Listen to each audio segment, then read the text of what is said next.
ਅਜੀਤ ਸਿੰਘ ਜੀ ਦੇ message box ਵਿੱਚ ਵੀ ਨਹੀਂ ਭੇਜ। ਓਕੇ ਜੀ। ਵਾਹਿਗੁਰੂ ਜੀ ਕਾ ਖਾਲਸਾ, ਵਾਹਿਗੁਰੂ ਜੀ ਕੀ ਫਤਿਹ। ਜੀ ਕੀ ਫਤਿਹ। ਸਨਮਾਨਯੋਗ ਗੁਰੂ ਸਵਾਰਿਓ, ਅੱਜ ਦੀ ਗੁਰਮਤਿ ਕਲਾਸ ਵਿੱਚ ਸਾਰਿਆਂ ਨੂੰ ਜੀ ਆਇਆਂ। ਅੱਜ ਸਾਡਾ ਸਵਾਲ ਜਵਾਬ ਦਾ ਸੈਸ਼ਨ ਹੈ। ਆਪ ਜੀ ਵੱਲੋਂ ਜੋ ਸਵਾਲ ਭੇਜੇ ਜਾਂਦੇ ਹਨ, ਪੈਨਲ ਮੈਂਬਰਸ ਉਹਨਾਂ 'ਤੇ ਵਿਚਾਰ ਕਰਕੇ ਉਹਨਾਂ ਦੇ ਜਵਾਬ ਆਪ ਜੀ ਨਾਲ ਸਾਂਝੇ ਕਰਦੇ ਹਨ। ਜਵਾਬਾਂ ਦੇ ਸਰੋਤ ਸਿੱਖ ਰਹਿਤ ਮਰਿਆਦਾ, ਸ਼੍ਰੀ ਗੁਰੂ ਗ੍ਰੰਥ ਸਾਹਿਬ ਜੀ ਦੀ ਪਾਵਨ ਪਵਿੱਤਰ ਬਾਣੀ। ਫਿਰ ਵੀ ਜ਼ਰੂਰੀ ਨਹੀਂ ਹੈ ਕਿ ਸਾਡੇ ਦਿੱਤੇ ਹੋਏ ਜਵਾਬ ਅਖੀਰਲੇ ਹੋਣ, ਫਾਈਨਲ ਹੋਣ। ਇਹਨਾਂ ਵਿੱਚ ਕਮੀ ਪੇਸ਼ੀ ਕਿਤੇ ਵੀ ਰਹਿ ਸਕਦੀ ਹੈ। ਤੋ ਆਪ ਜੀ ਨੂੰ ਬੇਨਤੀ ਹੈ, ਅਗਰ ਕੋਈ ਇਸ ਤਰ੍ਹਾਂ ਦੀ ਗੱਲ ਜਾਪਦੀ ਹੋਵੇ ਤਾਂ ਜ਼ਰੂਰ ਲਿਖਤੀ ਜਾਂ ਚੈਟ ਵਿੱਚ ਕੋਈ ਨਾਲੋਂ ਨਾਲ ਮੈਸੇਜ ਕਰ ਦਿਆ ਕਰੋ, ਤਦ ਕਿ ਉਹਦੇ ਵਿੱਚ ਸੁਧਾਈ ਕੀਤੀ ਜਾ ਸਕੇ। ਅੱਜ ਸਵਾਲ ਜਵਾਬ ਸੈਸ਼ਨ ਦੀ ਜ਼ਿੰਮੇਵਾਰੀ ਵੀਰ ਰਾਜਾ ਸਿੰਘ ਜੀ ਨਿਭਾਉਂਦੇ ਹਨ। ਮੈਂ ਉਹਨਾਂ ਨੂੰ ਬੇਨਤੀ ਕਰਦਾ ਹਾਂ ਕਿ ਅੱਜ ਦਾ ਇਹ ਸਵਾਲ ਜਵਾਬ ਦਾ ਸੈਸ਼ਨ ਸ਼ੁਰੂ ਕੀਤਾ ਜਾਵੇ। ਵੀਰ ਰਾਜਾ ਸਿੰਘ ਜੀ, ਵਾਹਿਗੁਰੂ ਜੀ ਕਾ ਖਾਲਸਾ, ਵਾਹਿਗੁਰੂ ਜੀ ਕੀ ਫਤਿਹ। तो सब तो पहला मैं बेनती करांगा पैनल मैंबरां से कि वो संगत नाल फतेह साझी करनगे। पहला मूल आवाज ठीक है वीर जी? हाँ, पहला मूल मंत्र करवा दो। आवाज ठीक है? आ रही आवाज आ रही। अच्छा। वाहिगुरू जी का खालसा, वाहिगुरू जी की फतेह। एक ओंकार सतनाम करता पुरख निर्भव निर्वैर अकाल मूर्त अजूनी सैभं गुर प्रसाद।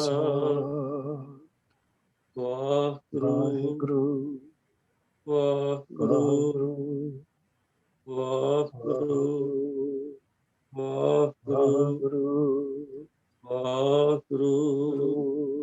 वाहिगुरू जी का खालसा, वाहिगुरू जी की फतेह। सारी संगत का बहुत बहुत स्वागत है जी। तो आओ सवाल जवाब सैशन शुरू करने तो पहला जिहड़े पैनल मैंबर्स ने वो कृपा करके संगत नाल फतेह साझी करनगे जी। भैन मनिंदर कौर जी। वाहिगुरू जी का खालसा, वाहिगुरू जी की फतेह। MP सिंह जी। वाहिगुरू जी का खालसा, वाहिगुरू जी की फतेह। वीर हरजीत सिंह जी। वाहिगुरू जी का खालसा, वाहिगुरू जी की फतेह। शाह तेजिंदर सिंह जी। वाहिगुरू जी का खालसा, वाहिगुरू जी की फतेह। शाह जगीर सिंह जी।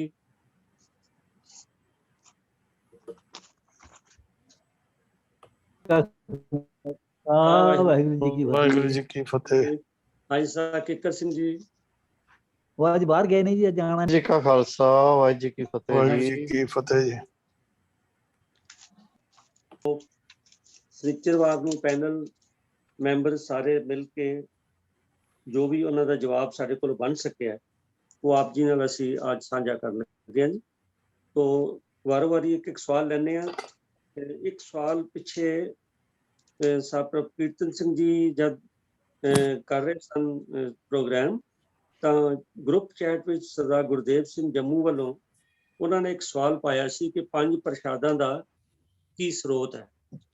ਮੈਂ ਬੇਨਤੀ ਕਰ ਰਿਹਾ ਸਰ ਹਰਜੀਤ ਸਿੰਘ ਜੀ ਨੂੰ ਬਈ ਉਹ ਸਾਨੂੰ ਦੱਸਣ ਵੀ 5 ਪ੍ਰਸ਼ਾਦਾਂ ਦਾ ਸਰੋਤ ਕੀ ਹੈ ਤੇ ਰਹਿਤ ਮਰਿਆਦਾ ਅਨੁਸਾਰ ਅਸੀਂ ਕੀ ਕਰਨਾ ਹੈ ਜੀ। ਸਰ ਹਰਜੀਤ ਸਿੰਘ। ਵਾਹਿਗੁਰੂ ਜੀ ਕਾ ਖਾਲਸਾ, ਵਾਹਿਗੁਰੂ ਜੀ ਕੀ ਫਤਿਹ। ਸਿੱਖ ਰਹਿਤ ਮਰਿਆਦਾ ਅਨੁਸਾਰ ਕੇਵਲ ਉੱਥੇ ਕੜਾਹ ਪ੍ਰਸ਼ਾਦ ਦਾ ਜ਼ਿਕਰ ਹੀ ਸਾਨੂੰ ਮਿਲਦਾ ਹੈ। ਪਰ ਇਸ ਤੋਂ ਪਹਿਲਾਂ ਜੇ ਅਸੀਂ ਥੋੜਾ ਜਿਹਾ ਪਿਛੋਕੜ ਵਿੱਚ ਜਾਈਏ, ਇੱਕ ਲੈਕਚਰ ਪ੍ਰਿੰਸੀਪਲ ਸੁਰਿੰਦਰ ਸਿੰਘ ਜੀ ਨੇ ਗੁਰੂ ਨਾਨਕ ਦੇਵ ਮਹਾਰਾਜ ਜੀ ਦੇ ਜੀਵਨ ਬਾਰੇ ਤੇ ਉਹਨਾਂ ਦੀਆਂ ਉਦਾਸੀਆਂ ਬਾਰੇ ਸਾਡੇ ਨਾਲ ਸਾਂਝਾ ਕੀਤਾ ਸੀ, ਜਿਹਦੇ ਵਿੱਚ ਉਹਨਾਂ ਨੇ ਸਾਰੇ ਸਰੋਤ ਦਿੱਤੇ ਸਨ ਕਿ ਕੜਾਹ ਪ੍ਰਸ਼ਾਦ ਦੀ ਪਰੰਪਰਾ ਜਿਹੜੀ ਸੀ ਗੁਰੂ ਨਾਨਕ ਦੇਵ ਮਹਾਰਾਜ ਤੋਂ ਆਰੰਭ ਹੋ ਗਈ ਸੀ। ਕੜਾਹ ਪ੍ਰਸ਼ਾਦ ਹੀ ਉਸ ਵੇਲੇ ਬਣਾਇਆ ਜਾਂਦਾ ਸੀ, ਵਰਤਾਇਆ ਜਾਂਦਾ ਸੀ। ਇਹ ਪ੍ਰਿੰਸੀਪਲ ਸੁਰਿੰਦਰ ਸਿੰਘ ਜੀ ਨੇ, ਮੈਂ ਉਹਨਾਂ ਨੂੰ ਦੁਹਰਾਵਾਂਗਾ ਨਹੀਂ ਕਿਉਂਕਿ ਉਹਨਾਂ ਨੇ ਸਾਰੇ ਸਰੋਤ ਸਾਡੇ ਨਾਲ ਸਾਂਝੇ ਕੀਤੇ ਹੋਏ ਹਨ। ਆਪ ਪਿਛਲੇ ਸਵਾਲ ਜਵਾਬ ਸੈਸ਼ਨ ਦੀ ਰਿਕਾਰਡਿੰਗ 'ਚ ਉਹਨਾਂ ਨੂੰ ਦੇਖ ਸਕਦੇ ਹੋ। ਗੁਰੂ ਨਾਨਕ ਪਾਤਸ਼ਾਹ ਤੋਂ ਲੈ ਕੇ ਕਲਗੀਧਰ ਪਾਤਸ਼ਾਹ ਗੁਰੂ ਗੋਬਿੰਦ ਸਿੰਘ ਮਹਾਰਾਜ ਤੱਕ ਇਹ ਪਰੰਪਰਾ ਚੱਲਦੀ ਰਹੀ। ਸਤਿਗੁਰੂ ਗੁਰੂ ਗੋਬਿੰਦ ਸਿੰਘ ਮਹਾਰਾਜ ਦੇ ਜੋਤੀ ਜੋਤ ਸਮਾਉਣ ਤੋਂ ਬਾਅਦ 1716 ਤੱਕ ਇਹ ਪਰੰਪਰਾ ਚੱਲਦੀ ਰਹੀ। ਲੇਕਿਨ 1716 ਵਿੱਚ ਬਾਬਾ ਬੰਦਾ ਸਿੰਘ ਬਹਾਦਰ ਦੀ ਸ਼ਹਾਦਤ ਤੋਂ ਬਾਅਦ ਜੋ ਸਿੱਖ ਇਤਿਹਾਸ ਹੈ ਉਹਦੇ ਵਿੱਚ ਸਿੱਖਾਂ ਦੇ ਸਿਰਾਂ ਦੇ ਮੁੱਲ ਰੱਖੇ ਗਏ, ਸਿੱਖਾਂ ਦੇ ਬੰਦ ਕੱਟੇ ਗਏ, ਇਹਨਾਂ ਨੂੰ ਆਰਿਆਂ ਨਾਲ ਚੀਰਿਆ ਗਿਆ, ਚਰਖੜੀਆਂ ਤੇ ਚਾੜਿਆ ਗਿਆ, ਜੰਗਲਾਂ ਬੇਲਿਆਂ ਵਿੱਚ ਜਾਣਾ ਪਿਆ, ਬੱਚਿਆਂ ਦੇ ਟੋਟੇ ਕਰਕੇ ਬਾਵਾਂ ਦੇ ਗਲਾਂ 'ਚ ਹਾਰ ਪਾਏ ਗਏ। ਇਹ ਉਹ ਇਤਿਹਾਸ ਹੈ ਜਿਹੜਾ ਤਕਰੀਬਨ 60 ਸਾਲ ਦਾ ਇਤਿਹਾਸ ਸਾਨੂੰ ਮਿਲਦਾ ਹੈ, ਜਿਹਦੇ ਵਿੱਚ ਗੁਰਦੁਆਰਿਆਂ ਦਾ ਸੇਵਾ ਸੰਭਾਲ ਪਰੰਪਰਾ ਸਿੱਖਾਂ ਦੇ ਹੱਥਾਂ ਵਿੱਚ ਨਾ ਰਹੀ। ਇਸ ਦੇ ਉਲਟ ਇਹ ਪਰੰਪਰਾਵਾਂ, ਇਹ ਮਰਿਆਦਾ ਨਿਰਮਲਿਆਂ ਦੇ, ਉਦਾਸੀਆਂ ਦੇ, ਸੰਪਰਦਾਇਆਂ ਦੇ ਹੱਥਾਂ ਵਿੱਚ ਚਲੀਆਂ ਗਈਆਂ, ਮਹੰਤਾਂ ਦੇ ਹੱਥਾਂ ਵਿੱਚ ਚਲੀਆਂ ਗਈਆਂ, ਕਿਉਂਕਿ ਇਹ ਮਹੰਤ ਬੇਸਿਕ ਤੌਰ ਤੇ ਸਨਾਤਨੀ ਵਿਚਾਰਧਾਰਾ ਦੇ ਨਾਲ ਸੰਬੰਧ ਰੱਖਦੇ ਸਨ। ਤਾਂ ਸਨਾਤਨੀ ਵਿਚਾਰਧਾਰਾ ਦੀਆਂ ਜੋ ਪਰੰਪਰਾਵਾਂ ਸਨ ਉਹ ਗੁਰਦੁਆਰਿਆਂ ਦੇ ਵਿੱਚ ਆ ਕੇ ਸ਼ੁਰੂ ਹੋ ਗਈਆਂ, ਜਿਨ੍ਹਾਂ ਦੇ ਵਿੱਚ ਕੇਵਲ ਪ੍ਰਸ਼ਾਦ ਦੀ ਗੱਲ ਹੀ ਨਹੀਂ, ਹੋਰ ਵੀ ਬਹੁਤ ਸਾਰੀਆਂ ਐਸੀਆਂ ਮਨਮੱਤਾਂ ਸਨ ਜਿਹੜੀਆਂ ਉਹਨਾਂ ਨੇ ਲਿਆ ਕੇ ਗੁਰਦੁਆਰਿਆਂ ਵਿੱਚ ਵਾੜ ਦਿੱਤੀਆਂ। ਉਸ ਤੋਂ ਬਾਅਦ ਮਹਾਰਾਜਾ ਰਣਜੀਤ ਸਿੰਘ ਦਾ ਸਮਾਂ ਆਉਂਦਾ ਹੈ, ਲੇਕਿਨ ਮਹਾਰਾਜਾ ਰਣਜੀਤ ਸਿੰਘ ਜੀ ਨੇ ਕੋਈ ਵੀ ਗੁਰਦੁਆਰਿਆਂ ਦੇ ਬਾਹਰੀ ਦਿੱਖ ਸੁਧਾਰਨ ਦਾ ਯਤਨ ਕੀਤਾ ਹੈ, ਲੇਕਿਨ ਅੰਦਰਲੀ ਮਰਿਆਦਾ ਦੇ ਵਿੱਚ ਬਹੁਤ ਦਖਲ ਨਹੀਂ ਦਿੱਤਾ। ਅੰਗਰੇਜ਼ ਦਾ ਸਮਾਂ ਆ ਗਿਆ। ਉਸ ਤੋਂ ਬਾਅਦ ਸਿੰਘ ਸਭਾ ਲਹਿਰ ਆਉਂਦੀ ਹੈ। ਸਿੰਘ ਸਭਾ ਲਹਿਰ ਵਾਲਿਆਂ ਨੇ ਧਰਮ ਪ੍ਰਚਾਰ ਦਾ ਬੀੜਾ ਆਪਣੇ ਸਿਰ ਤੇ ਚੁੱਕਿਆ। ਗੁਰਦੁਆਰਿਆਂ ਨੂੰ ਮਹੰਤਾਂ ਤੋਂ ਆਜ਼ਾਦ ਕਰਾਉਣ ਦੀ ਗੱਲਬਾਤ ਜਿਹੜੀ ਸੀ ਸ਼ੁਰੂ ਹੋਈ। ਇਸ ਲਹਿਰ ਨੇ ਅਕਾਲੀ ਲਹਿਰ ਵਿੱਚ ਦਾ ਜਨਮ ਹੋਇਆ। ਅਕਾਲੀ ਲਹਿਰ ਵਿੱਚ ਸ਼ਹਾਦਤਾਂ ਹੋਈਆਂ ਤੇ ਉਹਨਾਂ ਸ਼ਹਾਦਤਾਂ ਵਿੱਚੋਂ ਸ਼੍ਰੋਮਣੀ ਗੁਰਦੁਆਰਾ ਪ੍ਰਬੰਧਕ ਕਮੇਟੀ ਹੋਂਦ ਵਿੱਚ ਆਈ। ਸ਼੍ਰੋਮਣੀ ਗੁਰਦੁਆਰਾ ਪ੍ਰਬੰਧਕ ਕਮੇਟੀ ਨੇ ਆਪਣੇ ਫੈਸਲਿਆਂ ਨੂੰ ਲਾਗੂ ਕਰਾਉਣ ਲਈ ਸ਼੍ਰੋਮਣੀ ਅਕਾਲੀ ਦਲ ਬਣਾਇਆ। ਸ਼੍ਰੋਮਣੀ ਅਕਾਲੀ ਦਲ ਦੀ ਆਪਣੀ ਕੋਈ ਹਸਤੀ ਨਹੀਂ ਸੀ, ਉਸ ਕੇਵਲ ਸ਼੍ਰੋਮਣੀ ਕਮੇਟੀ ਦੇ ਕੀਤੇ ਹੋਏ ਫੈਸਲਿਆਂ ਨੂੰ ਹੀ ਲਾਗੂ ਕਰਨ ਦਾ ਉਹਨਾਂ ਦਾ ਅਧਿਕਾਰ ਸੀ। ਆਪ ਉਹ ਧਾਰਮਿਕ ਤੌਰ ਤੇ ਇਹ ਫੈਸਲੇ ਨਹੀਂ ਸਨ ਕਰ ਸਕਦੇ। ਪਰ ਸਮਾਂ ਜਿਵੇਂ ਜਿਵੇਂ ਬੀਤਦਾ ਗਿਆ, ਪੰਥ ਨੇ ਸਭ ਤੋਂ ਵੱਡਾ ਕੰਮ ਜੋ ਕੀਤਾ ਉਹ ਸੀ ਮਰਿਆਦਾ ਦਾ, ਜਿਹਨੂੰ ਅਸੀਂ ਸਿੱਖ ਰਹਿਤ ਮਰਿਆਦਾ ਦਾ ਨਾਮ ਦਿੰਦੇ ਹਾਂ। 1931 ਤੋਂ ਲੈ ਕੇ ਇਹ ਯਤਨ ਸ਼ੁਰੂ ਹੋਏ। 1936 ਵਿੱਚ ਪਹਿਲੀ ਵਾਰੀ ਇਹ ਮਰਿਆਦਾ ਨੂੰ ਸੰਗਤਾਂ ਦੇ ਭੇਟ ਕੀਤਾ ਗਿਆ, ਲੇਕਿਨ 1945 ਵਿੱਚ ਕੁਝ ਸਦਾਈਆਂ ਹੋਰ ਕਰਕੇ ਇਹ ਦੁਬਾਰਾ ਰਹਿਤ ਮਰਿਆਦਾ ਨੂੰ ਲਾਗੂ ਕੀਤਾ ਗਿਆ ਔਰ 1945 ਤੋਂ ਲੈ ਕੇ ਅੱਜ ਤੱਕ ਇਹ ਰਹਿਤ ਮਰਿਆਦਾ ਇਸੇ ਤਰ੍ਹਾਂ ਹੀ ਚੱਲੀ ਆਉਂਦੀ ਹੈ। ਛੋਟੀਆਂ ਮੋਟੀਆਂ ਕੋਈ ਤਬਦੀਲੀਆਂ ਹਾਲਾਂਕਿ ਕਰਨ ਦਾ ਹੱਕ ਨਹੀਂ ਹੈ, ਪਰ ਆਪਣੇ ਤੌਰ ਤੇ ਇਹ ਕੁਝ ਕੀਤੀਆਂ ਹਨ ਜਿਹੜੀਆਂ ਪੰਥ ਦੀ ਮਰਿਆਦਾ ਵਿੱਚ ਨਹੀਂ ਆਉਂਦੀਆਂ, ਕਿਉਂਕਿ ਇਸ ਰਹਿਤ ਮਰਿਆਦਾ ਨੂੰ ਬਦਲਣ ਦਾ ਹੱਕ ਨਾ ਸ਼੍ਰੋਮਣੀ ਗੁਰਦੁਆਰਾ ਪ੍ਰਬੰਧਕ ਕਮੇਟੀ ਕੋਲ ਹੈ, ਨਾ ਹੀ ਕਿਸੇ ਜਥੇਦਾਰ ਅਕਾਲ ਤਖਤ ਸਾਹਿਬ ਜਾਂ ਹੋਰ ਤਖਤ ਦੇ ਜਥੇਦਾਰ ਸਾਹਿਬ ਕੋਲ ਹੈ, ਔਰ ਨਾ ਹੀ ਕਿਸੇ ਸਾਧ ਸੰਤ ਕੋਲ ਜਾਂ ਹੋਰ ਕਿਸੇ ਕੋਲ ਹੈ। ਪੰਥਕ ਮਰਿਆਦਾ ਪੰਥਕ ਜੁਗਤੀ ਦੇ ਨਾਲ ਹੀ ਬਦਲੀ ਜਾ ਸਕਦੀ ਹੈ। ਪੰਥਕ ਜੁਗਤੀ ਦਾ ਜਿਹੜਾ ਵਿਧਾਨ ਸੀ ਉਹ ਅੱਜ ਸਾਡੇ ਤੋਂ ਅਲੋਪ ਹੋ ਗਿਆ। ਤੇ ਉਹ ਜਿਹੜੀਆਂ ਚੱਲੀਆਂ ਆਉਂਦੀਆਂ ਸੀਨਾ ਬਸੀਨਾ ਮਰਿਆਦਾ ਸਨ, ਉਹਨਾਂ ਨੂੰ ਬਦਲ ਕੇ ਰਹਿਤ ਮਰਿਆਦਾ ਨੇ ਹੋਂਦ ਵਿੱਚ ਲਿਆ। ਉਹਦੇ 'ਚ ਕੜਾਹ ਪ੍ਰਸ਼ਾਦ ਦਾ ਜ਼ਿਕਰ ਹੀ ਸਾਨੂੰ ਮਿਲਦਾ ਹੈ, ਪਰ ਕਿਉਂਕਿ ਪਿਛਲੇ ਲਗਭਗ 150 ਸਾਲ ਤੋਂ ਉਹ ਮਰਿਆਦਾ ਚੱਲੀਆਂ ਹੁੰਦੀਆਂ ਸੀ ਪ੍ਰਸ਼ਾਦ ਦੀਆਂ, ਜਿਹੜੇ 5 ਪ੍ਰਸ਼ਾਦ ਜਾਂ ਜ਼ਿਕਰ ਕੀਤਾ, ਉਹੀ ਗੱਲਾਂ ਦਾ ਜ਼ਿਕਰ ਭਾਈ ਕਾਹਨ ਸਿੰਘ ਨਾਭਾ ਨੇ ਮਹਾਨ ਕੋਸ਼ ਵਿੱਚ ਵੀ ਕੀਤਾ ਹੈ। ਲੇਕਿਨ ਗੁਰੂ ਕਾਲ ਵਿੱਚ ਕੇਵਲ ਕੜਾਹ ਪ੍ਰਸ਼ਾਦ ਦੀ ਹੀ ਪ੍ਰਵਾਨਗੀ ਹੈ, ਬਾਕੀ ਕਿਸੇ ਤਰ੍ਹਾਂ ਦੇ ਪ੍ਰਸ਼ਾਦ ਨੂੰ ਗੁਰੂ ਘਰ ਵਿੱਚ ਪ੍ਰਵਾਨ ਨਹੀਂ ਕੀਤਾ ਗਿਆ। ਤਾਂ ਇਹਦੇ ਵਿੱਚ ਸਪਸ਼ਟ ਗੱਲ ਹੈ ਕਿ ਹਾਲਾਂ ਸਰੋਤ ਮਿਲਦੇ ਹਨ 5 ਪ੍ਰਸ਼ਾਦਾਂ ਦੇ ਵੀ, ਉਹਨੇ ਭਾਈ ਕਾਹਨ ਸਿੰਘ ਜੀ ਨਾਭਾ ਨੇ ਵੀ ਲਿਖਿਆ ਹੈ ਜਾਂ ਹੋਰ ਵੀ ਸਰੋਤਾਂ 'ਚ ਇਹ ਚੀਜ਼ਾਂ ਆਉਂਦੀਆਂ ਹਨ, ਪਰ ਉਹਨਾਂ ਨੇ ਕਿਉਂਕਿ ਸਿੱਖ ਰਹਿਤ ਮਰਿਆਦਾ ਬਣਨ ਤੋਂ ਪਹਿਲਾਂ ਦਾ ਜ਼ਿਕਰ ਜਿਹੜਾ ਸਾਡੇ ਨਾਲ ਕੀਤਾ ਹੈ, ਤਾਂ ਇਸ ਕਰਕੇ ਇਹਦਾ ਜਿਹੜਾ ਸਰੋਤ ਉਦਨ ਪ੍ਰਭ ਕੀਰਤਨ ਸਿੰਘ ਜੀ ਵੀਰ ਜੀ ਨੇ ਪਹਿਲੇ ਦੱਸ ਦਿੱਤਾ ਸੀ ਵੀ ਮਹਾਨ ਕੋਸ਼ ਵਿੱਚੋਂ ਮੈਂ ਸਰੋਤ ਲਿਆ ਹੈ, ਤਾਂ ਮਹਾਨ ਕੋਸ਼ 'ਚ ਲਿਖਿਆ ਹੋਇਆ ਹੈ ਜਿਹੜੇ 5 ਪ੍ਰਸ਼ਾਦ ਜਾਂ 5 ਅਤ ਮਿੱਠੇ ਜਿਹੜੇ ਉਹਨਾਂ ਦਾ ਜ਼ਿਕਰ ਕੀਤਾ ਗਿਆ। ਲੇਕਿਨ ਪੰਥ ਪ੍ਰਵਾਨ ਸਿੱਖ ਰਹਿਤ ਮਰਿਆਦਾ ਵਿੱਚ ਕੇਵਲ ਕੜਾਹ ਪ੍ਰਸ਼ਾਦ ਦੀ ਹੀ ਪ੍ਰਵਾਨਗੀ ਗੁਰਦੁਆਰਿਆਂ ਦੇ ਵਿੱਚ ਹੈ, ਔਰ ਕੇਵਲ ਕੜਾਹ ਪ੍ਰਸ਼ਾਦ ਨੂੰ ਹੀ ਪ੍ਰਵਾਨਗੀ ਔਰ ਵਰਤਾਇਆ ਜਾਣਾ ਚਾਹੀਦਾ ਹੈ। ਬਾਕੀ ਕਿਉਂਕਿ ਜਿਹੜੇ ਮਿੱਠੇ ਪ੍ਰਸ਼ਾਦ ਸਨ ਉਹ ਦੇਵੀ ਦੇਵਤਿਆਂ ਨਾਲ ਸੰਬੰਧ ਰੱਖਦੇ ਸਨ, ਜਿਹੜੇ ਦਿਨਾਂ ਦੇ ਉਹਨਾਂ ਪਹਿਲਾਂ ਫਿਕਸ ਕੀਤੇ ਸੀ ਵੀ ਇਸ ਦਿਨ ਨੂੰ ਆਹ ਪ੍ਰਸ਼ਾਦ ਚੱਲੇਗਾ, ਇਹਦੀ ਲੰਬੀ ਕਹਾਣੀ ਹੈ। ਲੇਕਿਨ ਪੰਥ ਨੇ ਫੈਸਲੇ ਕਰਕੇ ਸਾਰੇ ਸਿੱਖ ਰਹਿਤ ਮਰਿਆਦਾ ਦੇ ਵਿੱਚ ਕੜਾਹ ਪ੍ਰਸ਼ਾਦ ਨੂੰ ਹੀ ਪ੍ਰਵਾਨਗੀ ਦਿੱਤੀ ਹੈ ਜੀ। ਵਾਹਿਗੁਰੂ ਜੀ ਕਾ ਖਾਲਸਾ, ਵਾਹਿਗੁਰੂ ਜੀ ਕੀ ਫਤਿਹ। ਵਾਹਿਗੁਰੂ ਜੀ ਕੀ ਫਤਿਹ। तो वीर जी ने पूरी डिटेल दी है साध संगत जी। ਮੇਰੀ ਬੇਨਤੀ ਹੈ ਕਿ ਜੋ ਰਹਿਤ ਮਰਿਆਦਾ ਸਾਡੀ ਹੈ ਬੜਾ ਸਾਡਾ ਸੰਵਿਧਾਨ ਹੈ, ਪਰ ਬੜੇ ਛੋਟਾ ਜਿਹਾ, ਕੋਈ ਐਸਾ ਲੰਬਾ ਚੌੜਾ ਨਹੀਂ। ਹਰ ਸਿੱਖ ਦੇ ਘਰ ਵਿੱਚ ਹੋਣਾ ਚਾਹੀਦਾ। ਜੇ ਨਹੀਂ ਤਾਂ ਇਹਨੂੰ ਜ਼ਰੂਰ ਪ੍ਰਾਪਤ ਕਰਕੇ ਅਸੀਂ ਆਪਣੇ ਘਰ 'ਚ ਰੱਖੀਏ, ਤਾਂ ਜੇ ਆਮ ਜਿਹੜੇ ਸਵਾਲ ਨੇ ਅਗਰ ਮਨ ਵਿੱਚ ਆਉਣ ਤਾਂ ਸਾਨੂੰ ਮਰਿਆਦਾ 'ਚੋਂ ਪਤਾ ਲੱਗਦੇ ਨੇ। ਔਰ ਜੇ ਕੋਈ ਕਾਰਜ ਕਰਨਾ ਵੀ ਹੋਵੇ ਤਾਂ ਮਰਿਆਦਾ ਨੂੰ ਜ਼ਰੂਰ ਕੰਸਲਟ ਕਰਨਾ ਚਾਹੀਦਾ।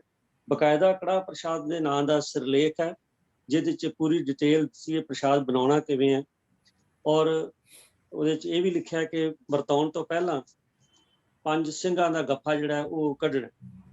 ਤੇ ਕਈ ਥਾਂ ਤੇ ਇਹ ਅਵੇਸਲਾਪਣ ਹੋਇਆ ਹੈ, ਹੋ ਰਿਹਾ, ਪਰ ਕਈ ਤਾਂ ਕਾਰਨ ਇਹ ਵੀ ਹੈ, ਹੁਣ ਸਾਡੀ ਬਦਕਿਸਮਤੀ ਹੈ ਕਿ ਕਈ ਵਾਰੀ ਦੀਵਾਨ ਦੇ ਵਿੱਚ 5 ਸਿੰਘ ਹੀ ਤਿਆਰ ਨਹੀਂ ਮਿਲਦੇ, ਤੇ ਉਸ ਵੇਲੇ ਫਿਰ ਕੀ ਕੀਤਾ ਜਾਂਦਾ ਵੀ ਉਹ ਪ੍ਰਸ਼ਾਦ ਜਿਹੜਾ ਉਹ ਵਾਪਸ ਪਾ ਦਿੱਤਾ ਜਾਂਦਾ ਹੈ।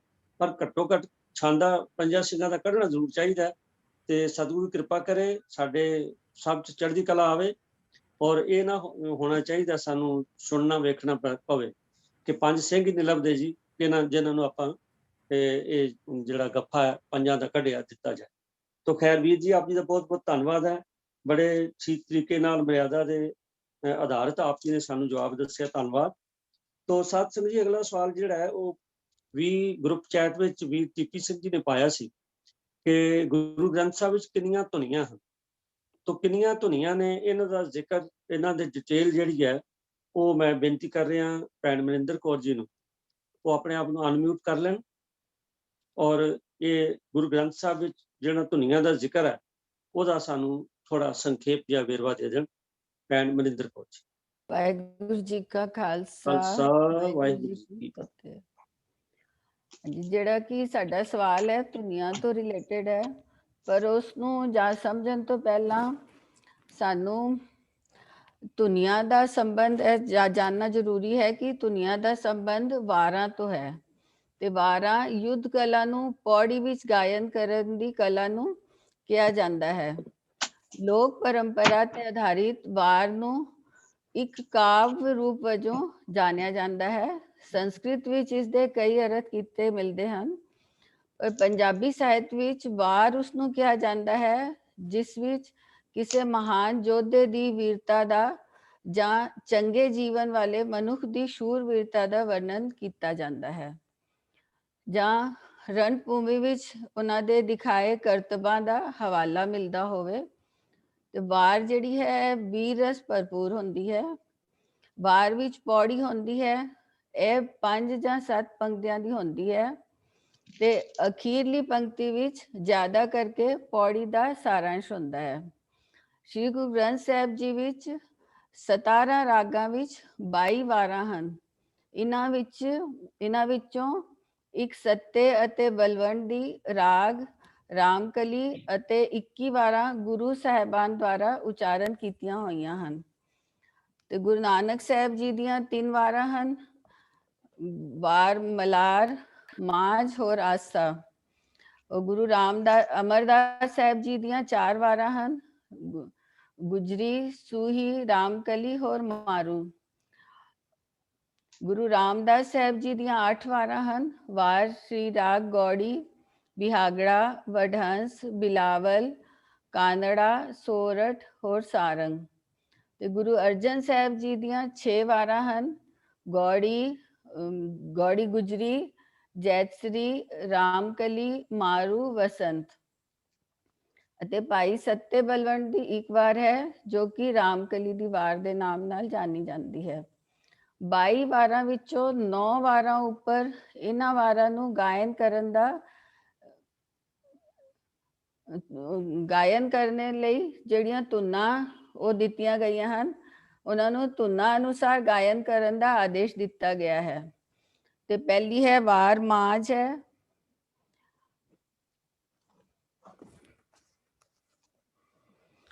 ਮਲਕ ਮੁਰੀ ਤਥਾ ਚੰਦਰਹੜਾ ਸੋਈਆਂ ਦੀ ਧੁਨੀ ਵਿੱਚ ਗਾਉਣੀ ਹੈ। ਦੂਜੀ ਵਾਰ ਗੌੜੀ ਹੈ। ਰਾਏ ਕਮਾਲ ਦੀ ਮੋਜਦੀ ਦੀ ਧੁਨ ਵਿੱਚ ਗਾਣੀ ਹੈ। ਫਿਰ ਤੀਸਰੀ ਵਾਰ ਆਸਾ ਹੈ, ਟੁੰਡੇ ਅਸਰਾਜੇ की ਧੁਨ ਵਿੱਚ ਗਾਉਣੀ ਹੈ। ਤੇ ਚੌਥੀ ਰਾਗ ਗੁਜਰੀ ਹੈ। ਇਹ ਸਿਕੰਦਰ ਬਿਰਹਾਇਮ ਦੀ ਵਾਰ ਦੀ ਧੁਨ ਵਿੱਚ ਗਾਣੀ ਹੈ। ਪੰਜਵੀਂ ਵਾਰ ਵਡਹੰਸ ਹੈ। ਇਹ ਲੱਲਾ ਬਹਿਲੀਮਾ ਦੀ ਧੁਨ ਵਿੱਚ ਗਾਉਣ ਦਾ ਆਦੇਸ਼ ਹੈ। ਤੇ 6ਵੀਂ ਵਾਰ ਰਾਮਕਲੀ ਹੈ। ਇਹ ਜੋਧੇ ਵੀਰੇ ਕੁਰਬਾਨੀ ਦੀ ਧੁਨ ਵਿੱਚ ਗਾਉਣ ਦਾ ਆਦੇਸ਼ ਹੈ। 7ਵੀਂ वार है सारंग राय मैं में हंसने की धुन। 8वीं है वार मल्हार राणे कैलाश तथा मालदे की धुन। ते 9वीं है वार कांदड़ा मूसे की वार की धुन। ਤੇ ਇਹ ਸੂਚਨਾਵਾਂ ਦੱਸਦੀਆਂ ਹਨ ਕਿ ਗੁਰੂ ਸਾਹਿਬਾਨ ਉਸ ਵੇਲੇ ਦੇ ਪ੍ਰਚਲਿਤ ਲੋਕ ਸੰਗੀਤ ਵਿੱਚ ਕਿੰਨੀ ਰੁਚੀ ਰੱਖਦੇ ਸਨ। ਗੁਰੂ ਸਾਹਿਬਾਨਾਂ ਨੇ ਇਹਨਾਂ ਵਾਰਾਂ ਨੂੰ ਬੀਰਸ ਦੇ ਖੇਤਰ ਵਿੱਚੋਂ ਕੱਢ ਕੇ ਅਧਿਆਤਮਕ ਵਾਰਾਂ ਨੂੰ ਇਹਨਾਂ ਤਰਜ਼ਾਂ ਤੇ ਗਾਉਣ ਦੀ ਹਿਦਾਇਤ ਕੀਤੀ। ਪਰ ਸਮੇਂ ਦੇ ਨਾਲ ਹੁਣ ਇਹ ਦੱਸਣਾ ਔਖਾ ਹੈ ਕਿ ਉਹ ਤਰਜ਼ ਕਿਸ ਭਾਂਤੀ ਦੀ ਸੀ, ਪਰੰਤੂ ਪੌੜੀਆਂ ਦੀਆਂ ਤੁਕਾਂ ਤੋਂ ਪਤਾ ਲੱਗਦਾ ਹੈ ਕਿ ਉਹਨਾਂ ਵਿੱਚ ਕਾਫੀ ਵੰਨ-ਸੁਵੰਨਤਾ ਸੀ। ਪ੍ਰਾਚੀਨ ਰਬਾਬੀਆਂ ਦੀਆਂ ਗਾਉਣ ਵਿਧੀਆਂ ਤੋਂ ਉਹਨਾਂ ਨੂੰ ਲੱਭਿਆ ਵੀ ਜਾ ਸਕਦਾ ਹੈ। ਇਹਨਾਂ ਧੁਨਾਂ ਦੀ ਲੋਕਪ੍ਰਿਯਤਾ ਨੂੰ ਮੁੱਖ ਰੱਖਦਿਆਂ ਹੋਇਆ ਵਾਰਾਂ ਨੂੰ ਇਹਨਾਂ ਤਰਜ਼ਾਂ ਤੇ ਗਾਉਣ ਦੀ ਹਿਦਾਇਤ ਕੀਤੀ ਗਈ ਹੈ ਤਾਂ ਕਿ ਪਰਮਾਰਥ ਲਈ ਜੋ ਸੁਨੇਹਾ ਦੇਣਾ ਸੀ ਉਹ ਆਮ ਲੋਕਾਂ ਦੇ ਦਿਲਾਂ ਦੀ ਡੂੰਘਾਈ ਤੱਕ ਪ੍ਰਵੇਸ਼ ਕਰ ਸਕੇ। ਜੀ ਸੰਗਤ ਜੀ ਕੋਸ਼ਿਸ਼ ਕੀਤੀ ਹੈ, ਆਸ ਹੈ ਜਿਨ੍ਹਾਂ ਦਾ ਸਵਾਲ ਸੀ ਉਹਨਾਂ ਨੂੰ ਜਵਾਬ ਮਿਲ ਗਿਆ ਹੋਵੇਗਾ। ਜੇ ਕਿਸੇ ਕੋਲ ਹੋਰ ਕੋਈ ਜਾਣਕਾਰੀ ਹੋਵੇ ਤਾਂ ਸਾਂਝ ਪਾ ਸਕਦੇ ਹਨ। ਵਾਹਿਗੁਰੂ ਜੀ ਕਾ ਖਾਲਸਾ, ਵਾਹਿਗੁਰੂ ਜੀ ਕੀ ਫਤਿਹ। ਸ਼ੁਕਰੀਆ ਭੈਣ ਜੀ ਡਿਟੇਲ ਦੇਣ ਦਾ। ਸਾਧ ਸੰਗਤ ਜੀ, ਸ੍ਰੀ ਗੁਰੂ ਗ੍ਰੰਥ ਸਾਹਿਬ ਜਿੱਥੇ ਇੱਕ ਬਹੁਤ ਵੱਡਾ ਸਾਡੇ ਲਈ ਸਪਿਰਿਚੁਅਲ ਰਿਸੋਰਸ ਹੈ, ਉੱਥੇ ਇਹਦੀ ਸਾਹਿਤਕ ਪੱਖ ਤੋਂ ਵੀ ਬਹੁਤ ਜ਼ਬਰਦਸਤ ਇੱਕ ਗੁਲਦਸਤਾ ਹੈ ਗੁਰੂ ਸਾਹਿਬ ਨੇ ਜੋ ਬਣਾਇਆ। ਇਹਦੇ 'ਚ ਅਸੀਂ ਦੇਖਦੇ ਹਾਂ ਛੰਦ, ਸ਼ਲੋਕ, ਅਸ਼ਟਪਦੀਆਂ, ਸਤਵਾਰੇ, ਦਿਨ ਰੈਣ, 12 ਮਾਹ, ਪੌੜੀਆਂ ਤੇ ਵੱਖ-ਵੱਖ ਰਾਗਾਂ ਦੇ ਜਿਹੜੀ ਬਾਣੀ ਹੈ ਉਹ ਇਹਦੇ 'ਚ ਸਮਿਲਿਤ।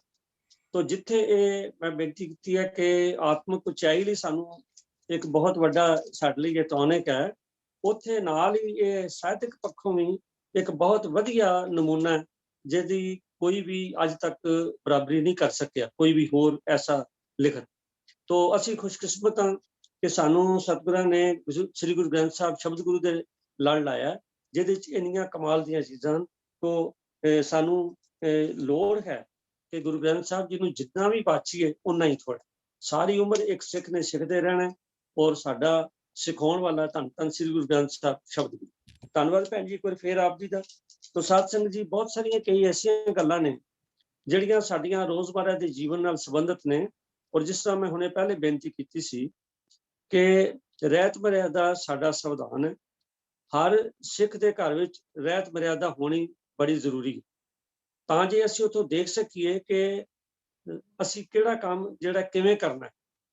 ਪਰ ਹੁੰਦਾ ਕੀ ਹੈ ਕਿ ਮਰਿਆਦਾ ਵਾਲਾ ਤੇ ਸਾਡੇ ਘਰਾਂ 'ਚ ਹੁੰਦੀ ਨਹੀਂ, ਮੈਨੂੰ ਕਿਵੇਂ ਕਰਨਾ। ਜੇ ਹੁੰਦੀ ਹੈ ਤਾਂ ਸ਼ਾਇਦ ਬੰਦ ਪਈ ਰਹਿੰਦੀ ਹੈ ਕਿਉਂਕਿ ਉਹਦੀ ਗੱਲਾਂ ਸਾਹਮਣੇ ਨੇ ਕਿ ਅਸੀਂ ਕਰਦੇ ਉਹ ਕੁਝ ਜੋ ਸਾਡਾ ਆਲਾ ਦੁਆਲਾ ਕਰ। ਜਦ ਕਿ ਸਾਨੂੰ ਗੁਰੂ ਮਹਾਰਾਜ ਨੇ ਜਬਲਾ ਖਾਲਸਾ ਰਹਿ ਨਿਆਰਾ ਤਬਲਾ ਤੇਜ ਦਿਓ ਮਸਾਰਾ, ਤੋ ਉਸ ਨਿਆਰਾਪਣ ਜਿਹੜਾ ਸਾਨੂੰ ਉਹ ਜ਼ਰੂਰ ਆਪਣਾ ਕਾਇਮ ਰੱਖਣਾ ਚਾਹੀਦਾ ਹੈ। ਤੋ ਇੱਕ ਜਿਹੜਾ ਸਾਡੇ ਕੋਲ ਸਵਾਲ ਆਇਆ ਉਹਦੇ 'ਚ ਉਹ ਲਿਖਦੇ ਨੇ ਕਿ ਜਿਸ ਵੇਲੇ ਕਿਸੇ ਕੋਈ ਪੁਰਾਣੀ ਚੜ੍ਹਾਈ ਕਰ ਜਾਂਦਾ ਤਾਂ ਸੰਸਕਾਰ ਤੋਂ ਬਾਅਦ ਉਹਦੀਆਂ ਜਿਹੜੀਆਂ ਅਸਥੀਆਂ ਨੇ ਉਹ ਕੀਰਤਪੁਰ ਸਾਹਿਬ ਜਾ ਕੇ ਕਿਉਂ ਜਲ ਪ੍ਰਵਾਹ ਕਰਦੇ। ਉਹਨਾਂ ਨੇ ਦੂਸਰਾ ਇਹ ਕਿਹਾ ਕਿ ਜਿਹੜੇ ਬਾਹਰ ਦੇ ਮੁਲਕਾਂ 'ਚ ਰਹਿਣ ਵਾਲੇ ਉਹਨਾਂ ਨੂੰ ਕਿਹੜੀ ਨਦੀ ਵਿੱਚ ਰੋੜਿਆ ਜਾਏ ਜਾਂ ਕਿੱਦਾਂ ਕੀਤਾ ਜਾਏ। ਇਹ ਇੱਕ ਸਮੱਸਿਆ ਜੀ ਉਹਨਾਂ ਸਾਹਮਣੇ ਬਣ ਗਈ ਜਿਸ ਕਰਕੇ ਆਈ ਹੈ। ਤਾਂ ਮੈਂ ਬੇਨਤੀ ਕਰ ਰਿਹਾ ਵੀਰ ਜਗੀਰ ਸਿੰਘ ਜੀ ਨੂੰ ਵੀ ਉਹ ਸਾਨੂੰ ਦੱਸਣ ਵੀ ਸਾਡੀ ਮਰਿਆਦਾ ਕੀ ਕਹਿੰਦੀ ਹੈ ਇਸ ਪ੍ਰਤੀ ਕਿ ਜਿਸ ਵੇਲੇ ਕੋਈ ਪੁਰਾਣੀ ਚੜ੍ਹਾਈ ਕਰ ਜਾਂਦਾ, ਕਿਉਂਕਿ ਸਾਡੇ ਵਿੱਚ ਰਿਵਾਜ ਹੈ ਕਿ ਉਹਦਾ ਸੰਸਕਾਰ ਕੀਤਾ ਜਾਂਦਾ ਔਰ ਸੰਸਕਾਰ ਤੋਂ ਬਾਅਦ ਜਿਹੜੀਆਂ ਉਹਦੀਆਂ ਅਸਥੀਆਂ ਨੇ ਉਹਨਾਂ ਨੂੰ ਕਿਵੇਂ ਡਿਸਪੋਜ਼ ਕਰਨਾ ਹੈ, ਸਾਡੀ ਮਰਿਆਦਾ ਕੀ ਕਹਿੰਦੀ ਹੈ ਤੇ ਆਮ ਪ੍ਰਚਲਿਤ ਕੀ ਹੋ ਰਿਹਾ, ਇਹਦੇ ਬਾਰੇ ਵੀਰ ਜਗੀਰ ਸਿੰਘ ਜੀ ਤੁਸੀਂ ਸਾਨੂੰ ਦੱਸੋ। ਜਗੀਰ ਸਿੰਘ ਪਟਿਆਲੇ। ਵਾਹਿਗੁਰੂ ਜੀ ਕਾ ਖਾਲਸਾ, ਵਾਹਿਗੁਰੂ ਜੀ ਕੀ ਫਤਿਹ। ਵੀ ਜੇ ਆਪਾਂ ਗੁਰੂ ਗ੍ਰੰਥ ਸਾਹਿਬ ਜੀ ਦੀ ਬਾਣੀ ਤੋਂ ਸੇਧ ਲਈਏ ਵੀ ਗੁਰੂ ਸਾਹਿਬ ਦਾ ਹੁਕਮ ਕੀ ਹੈ ਇਹਦੇ ਬਾਰੇ। ਗੁਰਬਾਣੀ 'ਚ ਲਿਖਿਆ ਜੀ, ਗੁਰੂ ਨਾਨਕ ਸਾਹਿਬ ਜੀ ਲਿਖ ਰਹੇ ਨੇ, ਇੱਕ ਦੱਜੈ ਇੱਕ ਦੱਬਿਆ ਇੱਕ ਨਾ ਕੁੱਤੇ ਖਾਹੇ, ਇੱਕ ਪਾਣੀ ਵਿੱਚ ਉਛਟੀਆਂ ਇੱਕ ਪੀ ਫਿਰ ਹੱਸਣ ਪਾਹੇ। ਇਹ ਦੱਸਿਆ ਹੋਇਆ ਵੀ ਜਦੋਂ ਕੋਈ ਪੁਰਾਣੀ ਚੜ੍ਹਾਈ ਕਰ ਜਾਂਦਾ ਫਿਰ ਉਹਦਾ ਅੰਤ ਕਿੱਦਾਂ ਕੀਤਾ ਜਾਂਦਾ। ਵੀ ਇੱਕ ਤਾਂ ਜਲਾ ਦਿੰਦੇ ਨੇ, ਇੱਕ ਦੱਬ ਦਿੰਦੇ ਨੇ, ਇੱਕ ਕੁੱਤੇ ਖਾ ਜਾਂਦੇ ਨੇ, ਇੱਕ ਪਾਣੀ ਵਿੱਚ ਸੁੱਟ ਦਿੰਦੇ ਨੇ ਤਾਂ ਕਿ ਮੱਛੀਆਂ ਵਗੈਰਾ ਨੂੰ ਖਾ ਲੈਣ। ਇੱਕ ਸੁੱਕੇ ਖੂਹ ਦੇ ਵਿੱਚ ਜਿਹੜੇ ਪਾਰਸੀ ਲੋਕ ਨੇ ਉਹਦੇ ਵਿੱਚ ਸਿੱਟ ਦਿੰਦੇ ਨੇ ਤਾਂ ਕਿ ਆਪਣੇ ਕਾਂ ਇਲਾਰੀਆ ਵਗੈਰਾ ਉਹਨਾਂ ਨੂੰ ਖਾ ਲੈਣ। ਨਾਨਕ ਏਵ ਨਾ ਜਾਪੀ ਕਿੱਥੇ ਜਾਹੇ ਸਮਾਹੇ, ਵੀ ਉਹ ਕਿੱਥੇ ਜਾਂਦੇ ਨੇ ਕੀ ਬਣਦਾ ਇਹਦਾ ਕਿਸੇ ਨੂੰ ਕੋਈ ਨਹੀਂ ਪਤਾ ਹੈਗਾ ਜੀ। ਅੱਗੇ ਲਿਖਿਆ ਜੀ, ਜੇ ਮ੍ਰਿਤਕ ਕੋ ਚੰਦਨ ਚੜਾਵੈ ਉਸ ਤੇ ਕਹੋ ਕਵਨ ਫਲ ਪਾਵੈ। ਪ੍ਰਾਣੀ ਚੜਾਈ ਕਰ ਗਿਆ ਤੇ ਉਹਨੂੰ ਚੰਦਨ ਵੀ ਚੜਾ ਦੋ, ਚਾਹੇ ਜੋ ਮਰਜ਼ੀ ਕਰੀ ਚਲੋ, ਦੱਸੋ ਕੀ ਫਾਇਦਾ ਜੀ ਉਹਦਾ। ਅੱਗੇ ਗੁਰੂ ਅਮਰਦਾਸ ਜੀ ਜਿਸ ਟਾਈਮ ਚੜਾਈ ਜੋ ਸਮਾਏ ਨੇ, ਬਾਬਾ ਸੁੰਦਰ ਜੀ ਨੇ ਸਾਧੂਬਾਣੀ ਦੇ ਵਿੱਚ ਲਿਖਿਆ, ਪਿੰਡ ਪੱਤਲ ਕਿਰਿਆ ਦੀਵਾ ਫੁੱਲ। ਇਹ 5 ਚੀਜ਼ਾਂ ਨੇ ਜੀ, ਪਿੰਡ ਪੱਤਲ ਕਿਰਿਆ ਦੀਵਾ ਫੁੱਲ ਹਰ ਸਰ ਪਾਵੇ। ਇਹਦਾ ਮਤਲਬ ਇਹ ਹੈ ਵੀ ਜੇ ਪਿੰਡ ਭਰਨੇ, ਪੱਤਰਾਂ ਦੇ ਉੱਤੇ ਰੱਖਣਾ, ਭੋਜਨ ਦੇਣਾ, ਕਿਰਿਆ ਉਹ ਹੁੰਦਾ ਜਦੋਂ ਬੰਦਾ ਚੜਾਈ ਕਰ ਜਾਂਦਾ, ਸੰਸਕਾਰ ਕਰਦੇ ਨੇ, ਉਹਦੇ ਸਿਰ ਦੇ ਸੋਟੀ ਮਾਰਦੇ ਨੇ, ਉਹ ਦੀਵਾ ਜਲਾ ਕੇ ਰੱਖਦੇ ਨੇ ਵੀ ਜਦੋਂ ਇਹ ਜਾਏਗਾ ਜੀ ਤੇ ਚਾਨਣ ਮਿਲ ਜਾਵੇ। ਫੁੱਲ, ਇਹ ਸਾਰੀਆਂ ਚੀਜ਼ਾਂ ਹਰ ਸਰ ਪਾਵ ਹੈ ਵੀ ਗੁਰੂ ਸਾਹਿਬ ਕਹਿ ਰਹੇ ਨੇ ਵੀ ਅਸੀਂ ਸਾਰੀ ਸੰਗਤ ਤੋਂ ਮਾਰਨੇ ਜਾ ਰਹੇ ਹਾਂ। ਹੁਣ ਇੱਥੇ ਕਹਿੰਦੇ ਨੇ, ਜਿਹੜੇ ਕਹਿੰਦੇ ਨੇ ਫੁੱਲ ਹਰ ਸਰ ਪਾਵੈ, ਇਹ ਐਕਚੁਅਲੀ ਫੁੱਲ ਤੋਂ ਬਾਅਦ ਕੋਮਾ ਹੈਗਾ ਜੀ। ਵੀ ਇਹ ਸਾਰੀਆਂ ਚੀਜ਼ਾਂ ਗੁਰੂ ਸਾਹਿਬ ਨੂੰ ਕਹਿੰਦੇ ਨੇ ਵੀ ਅਸੀਂ ਨਾ ਸੰਗਤ ਤੋਂ ਬਾਹਰ ਜਾਂਦੇ ਹਾਂ। ਤੇ ਹੁਣ ਕੋਈ ਪਿੰਡ ਆਪਣੇ ਕੀਰਤਪੁਰ ਪਾਉਂਦਾ ਜਾਂ ਪੱਤਲ ਪਾਉਂਦਾ ਜਾਂ ਕਿਰਿਆ ਜਾਂ ਦੀਵਾ ਕੋਈ ਪਾਉਂਦਾ, ਇਹਦਾ ਮਤਲਬ ਇਹ ਸਾਰੀਆਂ ਚੀਜ਼ਾਂ ਦਾ ਫੁੱਲਾਂ ਦਾ ਕੋਈ ਲਿੰਕ ਨਹੀਂ ਹੈਗਾ ਕੀਰਤਪੁਰ ਸਾਹਿਬ ਪਾਉਣ ਨਾਲ। ਹੁਣ ਅੱਗੇ ਇਹ ਹੈ ਕਿ ਜੀ, ਜੇ ਹਰਿਦੁਆਰ ਜਾਂ ਕੀਰਤਪੁਰ ਹੱਡੀਆਂ ਪਾਉਣ ਨਾਲ ਜਾਂ ਅਖੰਡ ਪਾਠ ਕਰਾਉਣ ਨਾਲ ਗਤੀ ਹੋਵੇ ਤਾਂ ਸਵੇਰੇ ਸਵੇਰੇ ਉੱਠ ਕੇ ਸਿਮਰਨ ਕਰਨ, ਚੰਗੇ ਕੰਮ ਕਰਨ, ਕਾਮ ਕ੍ਰੋਧ ਲੋਭ ਮੋਹ ਹੰਕਾਰ ਨਿੰਦਿਆ ਈਰਖਾ ਛੱਡਣ ਦੀ ਕੀ ਲੋੜ ਹੈ। ਠੱਗੀਆਂ ਮਾਰੋ, ਡਾਕੇ ਮਾਰੋ, ਮੁਕਤੀ ਤਾਂ ਕੀਰਤਪੁਰ ਹੱਡੀਆਂ ਪਾਉਣ ਨਾਲ ਹੋ ਹੀ ਜਾਣੀ ਹੈ ਜੀ। ਕਿੱਡਾ ਵੱਡਾ ਕਰਮ ਕਾਂਡ ਹੈ। ਉਹੀ ਬ੍ਰਾਹਮਣ ਬਾਦ ਚੱਲ ਰਿਹਾ ਹੈ, ਕੋਈ ਫਰਕ ਨਹੀਂ। ਹਰਿਦੁਆਰ ਛੱਡ ਕੇ ਅਸੀਂ ਨਵਾਂ ਹਰਿਦੁਆਰ ਬਣਾ ਲਿਆ ਕੀਰਤਪੁਰ ਨੂੰ। ਕਿੰਨੀ ਭੇਡ ਚਾਲ ਚੱਲ ਰਹੇ ਹਾਂ। ਗੁਰੂ ਸਾਹਿਬ ਕਹਿ ਰਹੇ ਨੇ, ਜੋ ਮੈਂ ਕੀਆ ਸੋ ਮੈਂ ਪਾਇਆ, ਦੋਸ਼ ਨਾ ਦੀਜੈ ਅਵਰ ਜਨਾ। ਜਿਹੇ ਜਿਹੇ ਅਸੀਂ ਕਰਮ ਕਰ ਰਹੇ ਹਾਂ ਉਹ ਸਾਨੂੰ ਫਲ ਮਿਲਣਾ ਹੈਗਾ ਜੀ। ਅੱਗੇ ਕਰਨੀ ਕੀਰਤ ਬਾਚੀ ਹੈ, ਬਈ ਲੇਖਾ ਕਰ ਸਮਝਾਇਆ। ਇਹ ਆਸਾ ਦੀ ਵਾਰ ਦੇ ਵਿੱਚ ਗੁਰੂ ਨਾਨਕ ਸਾਹਿਬ ਜੀ ਲਿਖ ਰਹੇ ਨੇ, ਅੱਗੇ ਕਰਨੀ ਕੀਰਤ ਬਾਚੀ ਹੈ, ਜੋ ਅਸੀਂ ਕਰਮ ਕਰ ਰਹੇ ਹਾਂ ਉਹਨਾਂ ਦਾ ਫੈਸਲਾ ਹੋਣਾ ਵੀ ਅਸੀਂ ਕੀ ਕੀਤਾ ਹੈਗਾ, ਉਹਦੇ ਮੁਤਾਬਕ ਸਾਨੂੰ ਸਜ਼ਾ ਮਿਲਣੀ ਹੈ, ਫਲ ਮਿਲਣਾ। ਜਿਹਾ ਬੀਜੈ ਸੋ ਲੂਣੇ ਕਰਮਾ ਸੰਦੜਾ ਖੇਤ, ਜੇ ਕੋ ਖਾਵੈ ਜੇ ਕੋ ਪੁੰਚੈ ਤਿਸ ਕਾ ਹੋਏ ਉਧਾਰੋ। ਬੇਅੰਤ ਬਾਬਾ ਆਖੇ ਹਾਜੀਆਂ ਸ਼ੁਭ ਅਮਲਾ ਬਾਝੋਂ ਦੋਵੇਂ ਰੋਈ। ਦੋਵੇਂ ਰੋਈ ਨਹੀਂ, ਹੁਣ ਸਾਰੇ ਰੋਈ। ਅਸੀਂ ਵੀ ਰੋ ਰਹੇ ਹਾਂ ਸੁਦੇ ਹਮਲਾ ਤੋਂ ਬਾਅਦ। ਇਹ ਭਾਈ ਗੁਰਦਾਸ ਜੀ ਲਿਖ ਰਹੇ ਨੇ, ਮ੍ਰਿਤਕ ਸਰੀਰ ਦੀ ਸੰਭਾਲ ਬਹੁਤ ਜ਼ਰੂਰੀ ਹੈ, ਨਹੀਂ ਤਾਂ ਬਿਮਾਰੀਆਂ ਫੈਲ ਜਾਣਗੀਆਂ। ਤਰੀਕਾ ਕੋਈ ਵੀ ਹੋ ਸਕਦਾ ਜੀ। ਹੁਣ ਆਪਣੇ ਗੁਰੂ ਸਾਹਿਬ ਨੇ ਜੋ ਤਰੀਕਾ ਸਾਨੂੰ ਦੱਸਿਆ ਹੈਗਾ, ਜੋ ਸਾਡੀ ਰਹਿਤ ਮਰਿਆਦਾ ਦੇ ਵਿੱਚ ਲਿਖਿਆ ਹੋਇਆ ਹੈਗਾ, ਰਹਿਤ ਮਰਿਆਦਾ ਅਨੁਸਾਰ ਮ੍ਰਿਤਕ ਪ੍ਰਾਣੀ ਦਾ ਅੰਗੀਠਾ ਠੰਡਾ ਹੋਣ ਤੇ ਸਾਰੀ ਦੇਹ ਦੀ ਭਸਮ ਅਸਥੀਆਂ ਸਮੇਤ ਉਠਾ ਕੇ ਜਲ ਪ੍ਰਵਾਹ ਕਰ ਦਿੱਤੀ ਜਾਵੇ। ਫੁੱਲ ਨਹੀਂ ਚੁਗਣੇ ਹੈਗੇ, ਸਾਰੀ ਰਾਖ ਇਕੱਠੀ ਕਰਕੇ ਚੱਲਦੇ ਜਲ ਦੇ ਵਿੱਚ ਪਾ ਦਿੱਤੀ ਜਾਵੇ, ਜਾਂ ਉੱਥੇ ਹੀ ਦੱਬ ਕੇ ਜ਼ਮੀਨ ਬਰਾਬਰ ਕਰ ਦਿੱਤੀ ਜਾਵੇ ਜੀ। ਜੇ ਨੇੜੇ ਤੇੜੇ ਕੋਈ ਨਦੀ ਨਹਿਰ ਕੋਈ ਐਰਾ ਵਗੈਰਾ ਚੱਲਦਾ ਪਾਣੀ ਨਹੀਂ ਹੈਗਾ ਤਾਂ ਉੱਥੇ ਹੀ ਟੋਆ ਪੱਟ ਕੇ ਉੱਥੇ ਦੱਬ ਕੇ ਜ਼ਮੀਨ ਬਰਾਬਰ ਕਰ ਦਿੱਤੀ ਜਾਵੇ। ਨਾਲ ਇਹ ਵੀ ਲਿਖਿਆ ਜੀ, ਸੰਸਕਾਰ ਸਥਾਨ ਤੇ ਮ੍ਰਿਤਕ ਪ੍ਰਾਣੀ ਦੀ ਯਾਦਗਾਰ ਬਣਾਉਣੀ ਮਨਾ ਹੈ। ਅੱਧ ਮਾਰਗ ਸਿਆਪਾ ਫੁਹੜੀ ਦੀਵਾ ਪੱਤਲ ਪਿੰਡ ਕਿਰਿਆ ਸਰਾਧ ਬੁੱਢਾ ਮਰਨਾ ਆਦਿ ਕਰਨਾ ਮਨਮਤ ਹੈ। ਇਹ ਸਾਰੇ ਬ੍ਰਾਹਮਣੀ ਕਰਮ ਨੇ। ਅਸੀਂ ਵੀ ਦੇਖੋ ਦੇਖੀ ਉਹਨਾਂ ਦੇ, ਅਸੀਂ ਵੀ ਇਹੀ ਕਰੀ ਜਾ ਰਹੇ ਹਾਂ। ਇਹ ਸਾਰੇ ਕੰਮ ਕਰਨੇ ਮਨਮਤ ਨੇ। ਅੰਗੀਠੇ ਵਿੱਚੋਂ ਫੁੱਲ ਚੋਕੇ, ਦੇਖੋ ਜੀ ਰਹਿਤ ਮਰਿਆਦਾ ਦੇ ਵਿੱਚ ਲਿਖਿਆ ਹੋਇਆ। ਹੁਣ ਸਾਨੂੰ ਰਹਿਤ ਮਰਿਆਦਾ ਪੜ੍ਹਨੀ ਚਾਹੀਦੀ ਆ। ਵੀਰ ਜੀ ਨੇ ਵਾਰ-ਵਾਰ ਪਹਿਲਾਂ ਕਿਹਾ ਵੀ ਹਰ ਇੱਕ ਸਿੱਖ ਨੂੰ ਰਹਿਤ ਮਰਿਆਦਾ ਪੜ੍ਹਨੀ ਚਾਹੀਦੀ ਹੈ, ਆਪਣੇ ਘਰ ਰੱਖਣੀ ਚਾਹੀਦੀ ਹੈ, ਪੜ੍ਹਨੀ ਚਾਹੀਦੀ ਹੈ। ਉਹਦੇ ਮੁਤਾਬਕ ਆਪਣਾ ਜੀਵਨ ਹੋਣਾ ਚਾਹੀਦਾ। ਅੰਗੀਠੇ ਵਿੱਚੋਂ ਫੁੱਲ ਚੋਕੇ, ਫੁੱਲ ਦਾ ਮਤਲਬ ਹੈ ਹੱਡੀਆਂ, ਅਸਥੀਆਂ। ਅੰਗੀਠੇ ਵਿੱਚੋਂ ਫੁੱਲ ਚੋਕੇ ਗੰਗਾ, ਪਤਾਲਪੁਰੀ, ਕਰਤਾਰਪੁਰ ਸਾਹਿਬ ਆਦਿ ਥਾਵਾਂ ਵਿੱਚ ਪਾ ਕੇ ਜਾ ਕੇ ਪਾਉਣੇ ਮਨਮਤ ਹੈ। ਚਾਹੇ ਕਰਤਾਰਪੁਰ ਚਲੇ ਜਾਓ, ਚਾਹੇ ਗੰਗਾ ਚਲੇ ਜਾਓ, ਚਾਹੇ ਕੀਰਤਪੁਰ ਸਾਹਿਬ ਚਲੇ ਜਾਓ, ਉੱਥੇ ਜਾ ਕੇ ਇਹ ਜਿਹੜੇ ਫੁੱਲ ਚੁੱਕ ਕੇ ਉੱਥੇ ਪਾਉਣੇ ਨੇ, ਇਹ ਮਨਮਤ ਹੈ। ਇਸ ਕਰਕੇ ਅਸੀਂ ਸਾਰੀ ਰਾਖ ਇਕੱਠੀ ਕਰਕੇ ਚੱਲਦੇ ਪਾਣੀ ਵਿੱਚ ਪ੍ਰਵਾਹ ਕਰ ਦੇਣੀ ਹੈ ਤੇ ਜਾਂ ਉੱਥੇ ਟੋਆ ਪੱਟ ਕੇ ਬਰਾਬਰ ਦੱਬ ਕੇ ਬਰਾਬਰ ਜ਼ਮੀਨ ਬਰਾਬਰ ਕਰ ਦੇਣੀ ਹੈ। ਹੁਣ ਤੁਸੀਂ ਆਪ ਦੇਖ ਲਓ ਜੀ, ਜਿਹੜੇ ਬੰਦੇ ਅਮਰੀਕਾ ਰਹਿੰਦੇ ਨੇ, ਕੈਨੇਡਾ ਰਹਿੰਦੇ ਨੇ, ਆਸਟ੍ਰੇਲੀਆ ਰਹਿੰਦੇ ਨੇ, ਉਹ ਕੀਰਤਪੁਰ ਆ ਕੇ ਹੱਡੀਆਂ ਪਾਉਣਗੇ।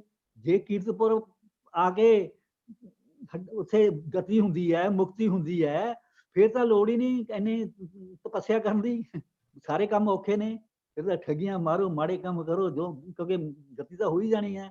ਇਸ ਲਈ ਇਹ ਸਾਰੇ ਵਹਿਮ ਨੇ, ਪਖੰਡ ਨੇ, ਇਹਨਾਂ ਵਿੱਚ ਸਾਨੂੰ ਨਹੀਂ ਪੈਣਾ ਚਾਹੀਦਾ। ਗੁਰੂ ਸਾਹਿਬ ਨੇ ਸਾਨੂੰ ਇਹਦੇ ਤੋਂ ਵਰਜਿਆ ਹੈਗਾ, ਸਾਡੀ ਰਹਿਤ ਮਰਿਆਦਾ ਦੇ ਵਿੱਚ ਵੀ ਲਿਖਿਆ ਹੋਇਆ। ਇਸ ਕਰਕੇ ਸਾਨੂੰ ਏਦਾਂ ਰਹਿਤ ਮਰਿਆਦਾ ਦੇ ਮੁਤਾਬਕ ਆਪਣਾ ਜੀਵਨ ਢਾਲਣਾ ਚਾਹੀਦਾ, ਉਦਾਂ ਹੀ ਕਰਨਾ ਚਾਹੀਦਾ ਹੈ। ਵਾਹਿਗੁਰੂ ਜੀ ਕਾ ਖਾਲਸਾ, ਵਾਹਿਗੁਰੂ ਜੀ ਕੀ ਫਤਿਹ। ਅੱਗੇ ਕਰਨੀ ਕੀਰਤ ਵਾਚੀਏ ਵੈ ਲੇਖਾ ਕਰ ਸਮਝਾਇਆ। ਲੋੜ ਤੇ ਹੈ ਕਿ ਅਸੀਂ ਆਪਣੇ ਜਿਉਂਦੇ ਜੀ ਆਪ ਕੋਈ ਇਹੋ ਜਿਹੇ ਚੰਗੇ ਕਰਮ ਕਰੀਏ ਕਿ ਸਾਡੀ ਮੁਕਤੀ ਜਿਹੜੀ ਹੈ ਉਹ ਜਿਉਂਦੇ ਜੀ ਹੋ ਜਾਏ। ਮਰਨ ਤੋਂ ਬਾਅਦ ਕੋਈ ਬਹੁਤੀ ਲੋੜ ਨਹੀਂ ਹੈ, ਨਾ ਹੀ ਸਾਡੇ ਗੁਰਬਾਣੀ ਇਸ ਗੱਲ ਤੇ ਪ੍ਰੋੜਤਾ ਕਰਦੀ। ਪਰ ਕਿਉਂਕਿ ਮਨਮਤ, ਜਿਵੇਂ ਵੀਰ ਜੀ ਨੇ ਦੱਸਿਆ, ਹੁਣ ਜਗੀਰ ਸਿੰਘ ਜੀ ਬੜੇ ਅੱਛੇ ਤਰੀਕੇ ਨਾਲ ਗੁਰਬਾਣੀ ਔਰ ਸਿੱਖ ਰਹਿਤ ਮਰਿਆਦਾ ਦੋਨਾਂ ਨੂੰ ਸਾਡੇ ਸਾਹਮਣੇ ਲਿਆ ਕੇ ਬਹੁਤ ਸਪਸ਼ਟ ਕਰ ਦਿੱਤਾ। ਪਰ ਸਾਧ ਸੰਗਤ ਜੀ, ਗੱਲ ਇਹ ਆ ਵੀ ਮਨਮਤ ਜਿਹੜੀ ਹੈ ਉਹ ਏਡੀ ਫੈਲ ਗਈ ਹੈ ਤੇ ਮਨਮਤ ਤੇ ਲੋਕਾਂ ਦੀ ਸ਼ਰਧਾ ਇੰਨੀ ਹੈ ਕਿ ਕਈ ਵਾਰੀ ਇਹ ਗੱਲ ਜਿਹੜੀ ਮੈਂ ਤੁਹਾਨੂੰ ਦੱਸਣ ਲੱਗਾ, ਹੈਪਨਿੰਗ ਹੋਈਆਂ ਨੇ ਕਿ ਫੋਰਨ ਕੰਟਰੀ ਤੋਂ ਜੇ ਅਗਰ ਕੋਈ ਇਹਨਾਂ ਬਾਹਰਲੇ ਦੇਸ਼ਾਂ 'ਚ ਕਿਸੇ ਦਾ ਕੋਈ ਬਜ਼ੁਰਗ ਚੜ੍ਹਾਈ ਕਰ ਗਿਆ ਤਾਂ ਉਸ ਤੋਂ ਬਾਅਦ ਉਹ ਉਚੇਚਾ ਇੰਡੀਆ ਜਾਂਦੇ ਨੇ। ਔਰ ਇੱਕ ਦੋ ਵਾਰੀ ਤੇ ਐਸਾ ਵੀ ਆਇਆ ਕਿ ਬਕਾਇਦਾ ਐਰੋਪਲੇਨ ਦੇ ਵਿੱਚ ਸੀਟ ਇੱਕ ਖਾਲੀ ਸੀ। ਉਹ ਪੁੱਛਣ ਤੇ ਪਤਾ ਲੱਗੇ ਵੀ ਸੀਟ ਖਾਲੀ ਹੈ। ਉਹ ਕਹਿਣਗੇ ਜੀ ਖਾਲੀ ਨਹੀਂ, ਉੱਥੇ ਉਹਨਾਂ ਨੇ ਇੱਕ ਲਿਫਾਫਾ ਜਿਹਾ ਰੱਖਿਆ ਸੀਗਾ, ਇਹ ਕਹਿੰਦੇ ਸਾਡੇ ਬਜ਼ੁਰਗਾਂ ਦੀਆਂ ਅਸਥੀਆਂ ਨੇ ਤੇ ਸੀਟ ਉਹਨਾਂ ਲਈ ਰਿਜ਼ਰਵ ਹੈ। ਉਹ ਬਕਾਇਦਾ ਉੱਥੇ ਲੈ ਗਏ। ਇਹ ਗੱਲ ਜਿਹੜੀ ਮੈਂ ਕੋਈ ਤੁਹਾਨੂੰ ਆਪਣੇ ਕੋਲ ਬਣਾ ਕੇ ਨਹੀਂ ਦੱਸਿਆ, ਹੈਪਨਿੰਗਸ ਨੇ। ਮੈਂ ਇੱਥੋਂ ਪਤਾ ਕੀ ਲੱਗਦਾ ਹੈ ਕਿ ਸਾਡੇ ਉੱਤੇ ਮਨਮਤ ਏਡੀ ਜ਼ਿਆਦਾ ਚੜ੍ਹ ਗਈ ਹੈ। ਉਹਦਾ ਕਾਰਨ ਇੱਕੋ ਹੀ ਹੈ ਕਿ ਜੇ ਦੇਖੋ, ਬੜੀ ਸਿੱਧੀ ਗੱਲ ਹੈ, ਦੀਵਾ ਬਲੇ ਅੰਧੇਰਾ ਜਾਏ, ਵੇਦ ਪਾਠ ਮਤ ਪਾਪਾ ਖਾਏ ਬਾਣੀ ਕਰ। ਸਾਡੇ ਅੰਦਰ ਜਿੰਨਾ ਚਿਰ ਗੁਰਬਾਣੀ ਦਾ ਦੀਵਾ ਨਹੀਂ ਜਗਦਾ, ਉਹਨਾਂ ਚਿਰ ਅਸੀਂ ਇਸ ਹਨੇਰੇ ਮਨਮਤ ਰੂਪ ਹਨੇਰੇ ਦੇ ਵਿੱਚ ਠੋਡੇ ਖਾਂਦੇ ਹੀ ਰਹਿਣਾ। ਉਹਦਾ ਕੋਈ ਹੋਰ ਇਲਾਜ ਨਹੀਂ ਹੈ। ਇਲਾਜ ਇੱਕੋ ਹੀ ਹੈ ਕਿ ਗੁਰਬਾਣੀ ਪੜ੍ਹੀਏ, ਸਮਝੀਏ ਤੇ ਆਪਣੇ ਆਪ ਸਭ ਗੱਲ ਸਪਸ਼ਟ ਹੋ ਜਾਏਗੀ ਕਿ ਮਰਨ ਤੋਂ ਬਾਅਦ ਕੁਝ ਵੀ ਕੀਤਾ ਜਾਏ, ਉਹਦਾ ਕੋਈ, ਜਿਹੜਾ ਪ੍ਰਾਣੀ ਚੜ੍ਹਾਈ ਕਰ ਗਿਆ ਉਹਨੂੰ ਉਹਦਾ ਕੋਈ ਨਾ ਲਾਭ ਤੇ ਨਾ ਘਾਟ ਹੈ। ਵੀਰ ਜੀ ਨੇ ਬੜੇ ਡਿਟੇਲ ਦੱਸਿਆ, ਗੁਰਬਾਣੀ ਦੀਆਂ ਤੁਕਾਂ ਵੀ ਦੱਸੀਆਂ ਨੇ। ਔਰ ਬਿਲਕੁਲ ਐਸਾ ਹੀ ਹੈ। ਕੋਈ ਹੁਣ ਮੇਰੇ ਵਰਗਾ ਇਹ ਆਸ ਰੱਖੇ ਕਿ ਜਿਸ ਵੇਲੇ ਮੇਰੀ ਫੂਕ ਨਿਕਲ ਜਾਏ ਤੇ ਮੇਰਾ ਬੱਚਾ ਬਾਅਦ ਵਿੱਚ ਬੜਾ ਯੱਗ ਕਰੇ ਤੇ ਮੈਨੂੰ ਉਹਦਾ ਫਲ ਮਿਲੇਗਾ, ਕਰੇ ਜਾਂ ਨਾ ਕਰੇ ਇਹ ਤੇ ਚਲੋ ਉਹਦੀ ਮਰਜ਼ੀ ਹੈ, ਪਰ ਉਹਦਾ ਫਲ ਘੱਟੋ ਘੱਟ ਮੈਨੂੰ ਕੋਈ ਨਹੀਂ ਮਿਲਦਾ। ਸੋ ਇਸ ਕਰਕੇ ਕਈ ਵਾਰੀ ਅਸੀਂ ਆਪਣੀ ਸੰਸਾਰਕ ਵਾਹ ਲਈ ਬੜਾ ਕੁਛ ਕਰਦੇ ਹਾਂ। ਲੋੜ ਤੇ ਹੈ ਜਿਉਂਦੇ ਜੀ ਮਾਤਾ ਪਿਤਾ ਦੀ ਸੇਵਾ ਕੀਤੀ। ਜੇ ਮਰਨ ਤੋਂ ਬਾਅਦ ਉਹਨਾਂ ਦੇ ਸ਼ਰਾਧ ਕਰਨੇ ਨੇ ਤੇ ਜਿਉਂਦੇ ਉਹਨਾਂ ਨੂੰ ਪੁੱਛਣਾ ਨਹੀਂ, ਇੱਕ ਬਹੁਤ ਵੱਡਾ ਇਹ ਪਖੰਡ ਹੈ, ਮਖੌਲ ਹੈ। ਤੋ ਸਾਨੂੰ ਸਾਰਿਆਂ ਨੂੰ ਜਾਗਰੂਕ ਹੋਣਾ ਚਾਹੀਦਾ। ਖਿਮਾ ਕਰਨਾ, ਆਪ ਜੀ ਦਾ ਸਮਾਂ ਲੈ ਰਿਹਾ। ਤੋ ਆਓ ਆਪਾਂ ਅਗਲੇ ਸਵਾਲ ਵੱਲ ਚੱਲਦੇ ਹਾਂ।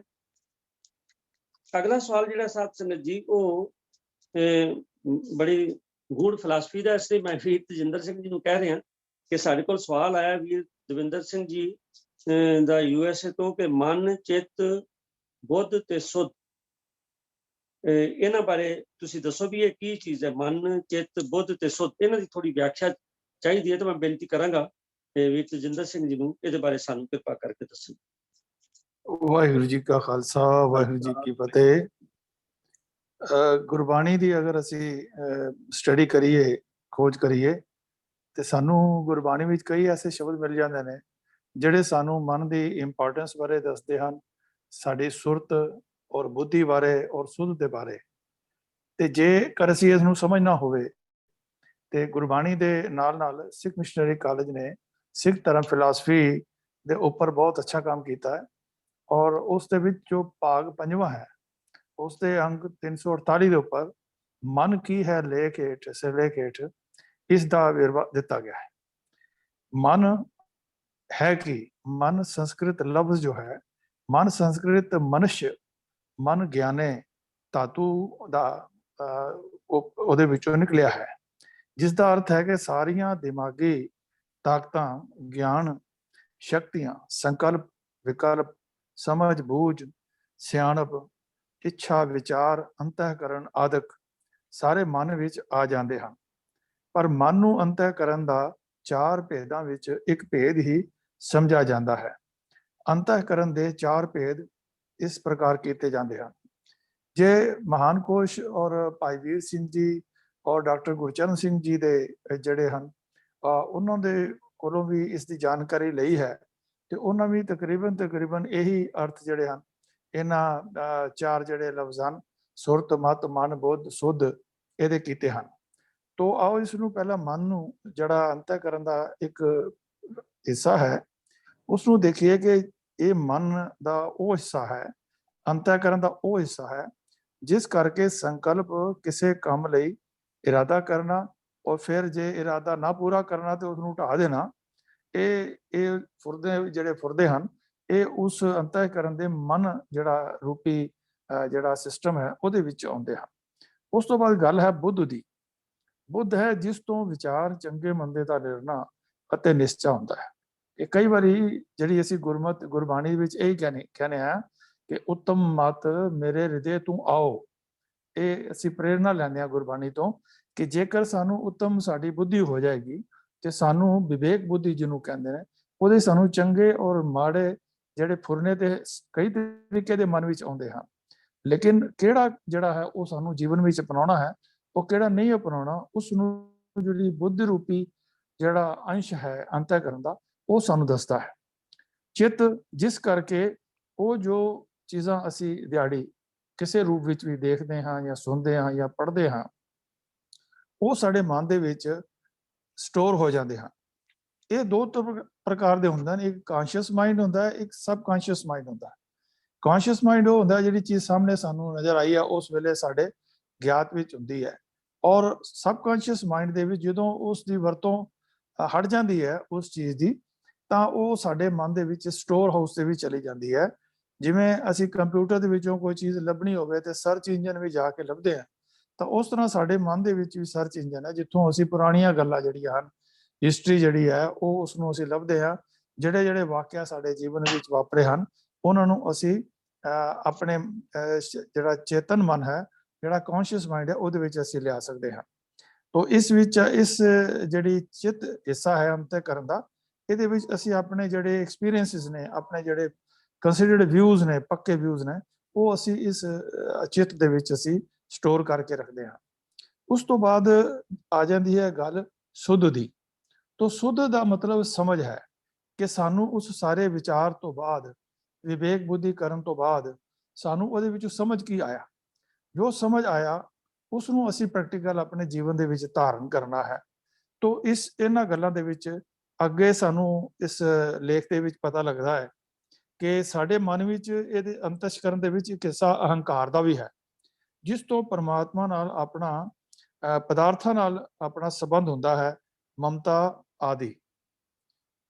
ਮਨ ਸਰੀਰ ਅਰਥਾਤ ਇੰਦਰੀਆਂ ਦੀਆਂ ਕਿਰਿਆਵਾਂ ਦਾ ਪ੍ਰੇਰਕ ਸੂਖਮ ਤੌਰ ਤੇ ਸਰੀਰ ਵਿੱਚ ਕੰਮ ਕਰਦਾ ਹੈ।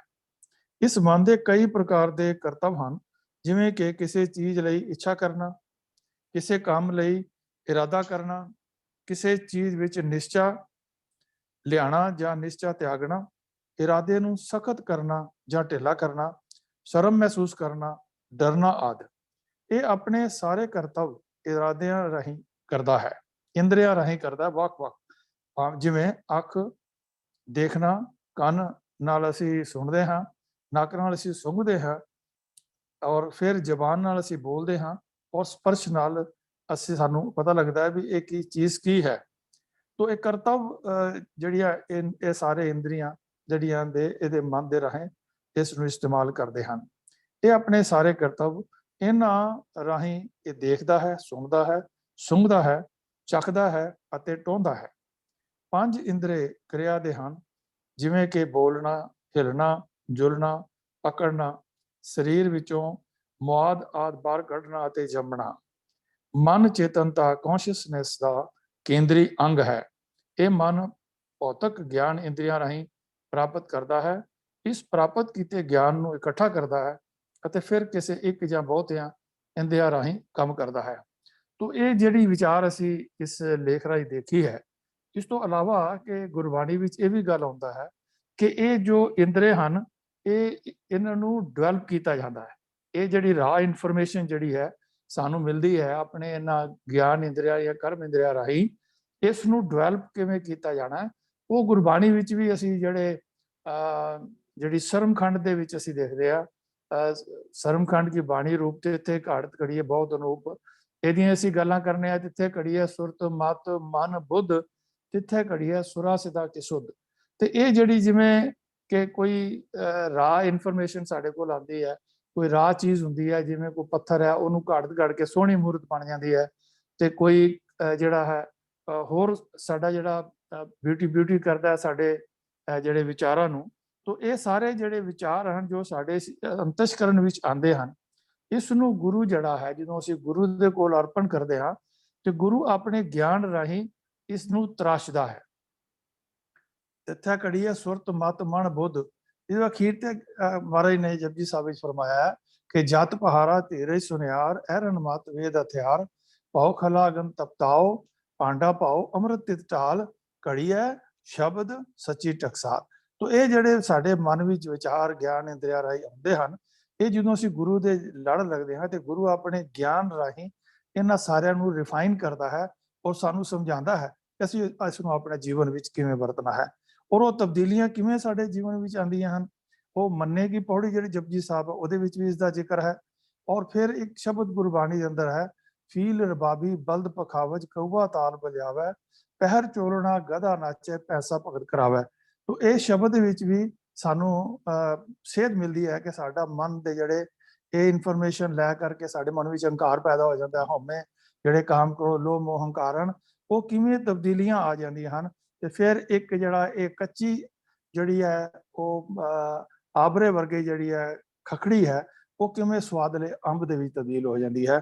ਤੋ ਇਹ ਨਹੀਂ ਕੋਈ ਵਿਚਾਰ ਪ੍ਰਵਾਨ ਕਰਨਾ। ਵਾਹਿਗੁਰੂ ਜੀ ਕਾ ਖਾਲਸਾ, ਵਾਹਿਗੁਰੂ ਜੀ ਕੀ ਫਤਿਹ। ਵਾਹਿਗੁਰੂ ਜੀ ਕੀ ਫਤਿਹ। ਬਹੁਤ ਸੁੰਦਰ ਆਪ ਜੀ ਨੇ ਉੱਤਰ ਦਿੱਤਾ ਹੈ। ਤੋ ਲੋੜ ਹੈ ਕਿ ਬਹੁਤ ਵਧੀਆ ਸਚਿਆਰ ਜੀਵਨ ਜਿਉਣ ਦੀ, ਤਾਂ ਹੀ ਅਸੀਂ ਕਰਮਖੰਡ ਦੀ ਅਵਸਥਾ ਤੱਕ ਪਹੁੰਚ ਸਕਾਂਗੇ। ਸਤਿਗੁਰੂ ਸਭ ਤੇ ਕਿਰਪਾ ਕਰਨ।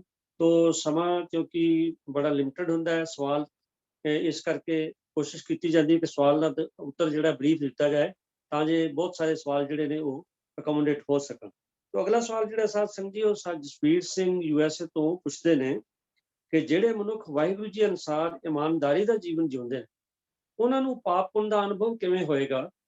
ਤੋ ਇਹ ਵੀ ਜਿਹੜਾ ਵਿਸ਼ਾ ਜਿਹੜਾ ਹੈ ਇਹ ਬੜਾ ਫਿਲਾਸਫੀਕਲ ਵਿਸ਼ਾ ਹੈ। ਇਸ ਲਈ ਮੈਂ ਬੇਨਤੀ ਕਰ ਰਿਹਾ ਵੀਰ MP ਸਿੰਘ ਜੀ ਨੂੰ ਕਿ ਇਹਦੇ ਬਾਰੇ ਚਾਨਣਾ ਪਾਉਣ ਕਿ ਜਿਹੜੇ ਮਨੁੱਖ ਵਾਹਿਗੁਰੂ ਅਨੁਸਾਰੀ ਇਮਾਨਦਾਰੀ ਦਾ ਜੀਵਨ ਜਿਉਂਦੇ, ਭਲਾ ਉਹਨਾਂ ਨੂੰ ਪੁੰਨ ਪਾਪ ਦਾ ਅਨੁਭਵ ਹੁੰਦਾ ਹੈ ਜਾਂ ਕਿਸ ਤਰ੍ਹਾਂ ਹੁੰਦਾ, ਕੀ ਹੁੰਦਾ? ਹਾਂਜੀ MP ਸਿੰਘ। ਵਾਹਿਗੁਰੂ ਜੀ ਕਾ ਖਾਲਸਾ, ਵਾਹਿਗੁਰੂ ਜੀ ਕੀ ਫਤਿਹ। ਪਾਪ ਤੇ ਪੁੰਨ ਦਾ ਵਿਸ਼ਾ ਵੈਸੇ ਆਪਣੇ ਆਪ ਵਿੱਚ ਕਾਫੀ ਡਿਟੇਲ ਮੰਗਦਾ ਹੈ, ਕਿਉਂਕਿ ਸੰਖੇਪ ਵਿੱਚ ਇਹਦਾ ਨਿਰਣਾ ਕਰਨਾ ਜ਼ਿਆਦਾ ਆਸਾਨ ਤਾਂ ਨਹੀਂ ਹੈ, ਪਰ ਥੋੜੇ ਸਮੇਂ 'ਚ ਜਿੰਨੀ ਕੁ ਗੱਲ ਸਪਸ਼ਟ ਹੋ ਸਕੇ ਕਰਨ ਦੀ ਕੋਸ਼ਿਸ਼ ਕਰਾਂਗੇ। ਬਾਣੀ ਦੇ ਅੰਦਰ ਇੱਕ ਪੰਕਤੀ ਆਉਂਦੀ ਹੈ, ਸਿਮਰਿਤ ਸ਼ਾਸਤਰ ਪੁੰਨ ਪਾਪ ਵਿਚਾਰ ਦੇ ਤੱਤੈ ਸਾਰ ਨਾ ਜਾਣੀ। ਗੁਰੂ ਅਮਰਦਾਸ ਪਾਤਸ਼ਾਹ ਦੀ ਇਹ ਬਾਣੀ ਹੈ, ਰਾਮਕਲੀ ਰਾਗ ਵਿੱਚ ਆਨੰਦ ਦੀ, ਜੋ ਆਨੰਦ ਸਾਹਿਬ ਦੀ ਸੰਪੂਰਨ ਬਾਣੀ ਹੈ, 40 ਪੌੜੀਆਂ ਵਾਲਾ ਜੋ ਆਨੰਦ ਸਾਹਿਬ ਹੈ, ਉਹਦੇ ਅੰਦਰ ਇਹ ਪੰਕਤੀ ਆਉਂਦੀ ਹੈ, ਸਿਮਰਿਤ ਸ਼ਾਸਤਰ ਪੁੰਨ ਪਾਪ ਵਿਚਾਰ ਦੇ ਤੱਤੈ ਸਾਰ ਨਾ ਜਾਣੀ। ਤੱਤੈ ਸਾਰ ਨਾ ਜਾਣੀ, ਗੁਰੂ ਬਾਚਾ ਤੱਤੈ ਸਾਰ ਨਾ ਜਾਣੀ।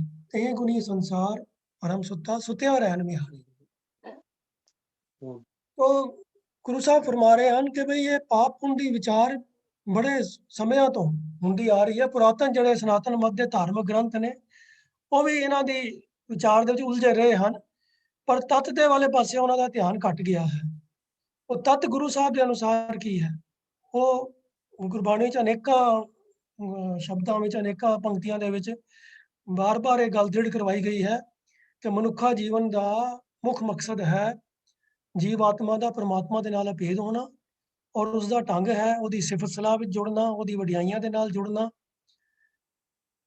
ਉਹ ਹੋ ਸਕਦਾ ਹੈ ਮੁਮਕਿਨ ਗੁਰੂ ਦੀ ਸਿੱਖਿਆ ਦੇ ਰਾਹੀਂ, ਗੁਰੂ ਦੀ ਗਾਈਡੈਂਸ ਦੇ ਅਧੀਨ ਸਤਸੰਗਤ ਵਿੱਚ ਜੁੜ ਕੇ ਪਰਮਾਤਮਾ ਦੀ ਸਿਫਤ ਸਲਾਹ ਵਿੱਚ ਜੁੜਨਾ, ਉਹਦੇ ਨਾਮ ਨੂੰ ਹਿਰਦੇ 'ਚ ਵਸਾਉਣਾ, ਇਹੀ ਤੱਤ ਦੀ ਗੱਲ ਹੈ। ਉਹ ਬਾਕੀ ਲੇਕਿਨ ਪਾਪ ਪੁੰਨ ਦਾ ਜਿਹੜਾ ਫਲਸਫਾ ਹੈ ਇਹ ਪੁਰਾਤਨ ਗ੍ਰੰਥਾਂ ਤੋਂ ਪ੍ਰਚਲਿਤ ਹੁੰਦਾ ਹੋਇਆ ਆਇਆ। ਭਾਰਤੀ ਸਮਾਜ ਦੇ ਵਿੱਚ ਉਸਨੇ ਆਪਣੀਆਂ ਬਹੁਤ ਡੂੰਘੀਆਂ ਜੜ੍ਹਾਂ ਬਣਾ ਲਈਆਂ, ਔਰ ਸਾਡੇ ਆਂਢ ਗੁਆਂਢ ਜੋ ਸਾਰੀਆਂ ਗੱਲਾਂ ਪ੍ਰਚਲਿਤ ਹੋਣ, ਕੁਦਰਤੀ ਗੱਲ ਹੈ ਕਿ ਅਸੀਂ ਉਹਨਾਂ ਦੇ ਪ੍ਰਭਾਵ ਕਬੂਲ ਕਰ ਲੈਂਦੇ ਹਾਂ। ਤਾਂ ਬਚਪਨ ਤੋਂ ਹੀ ਅਸੀਂ ਸੁਣਨਾ ਸ਼ੁਰੂ ਕਰ ਦਿੰਦੇ ਹਾਂ, ਇਹ ਕੰਮ ਨਾ ਕਰੋ ਪਾਪ ਲੱਗੇਗਾ, ਇਹ ਬੜਾ ਪੁੰਨ ਦਾ ਕੰਮ ਹੈ। ਤਾਂ ਲੋਕਾਂ ਨੇ ਪਹਿਲਾਂ ਤੋਂ ਹੀ ਮਨੌਤਾਂ ਫਿਕਸ ਕਰ ਲਈਆਂ ਹੁੰਦੀਆਂ ਹਨ ਕਿ ਫਲਾਣੇ ਫਲਾਣੇ ਕੰਮ ਪਾਪ ਕਰਮ ਹਨ, ਫਲਾਣੇ ਕੰਮ ਪੁੰਨ ਦੇ ਹਨ। ਤੇ ਹਰ ਧਰਮ ਦੇ ਵਿੱਚ ਪਾਪ ਪੁੰਨ ਦੀਆਂ ਡੈਫੀਨੇਸ਼ਨਾਂ ਵੀ ਕੋਈ ਕਾਮਨ ਨਹੀਂ ਨੇ, ਵੱਖਰੀਆਂ ਨੇ।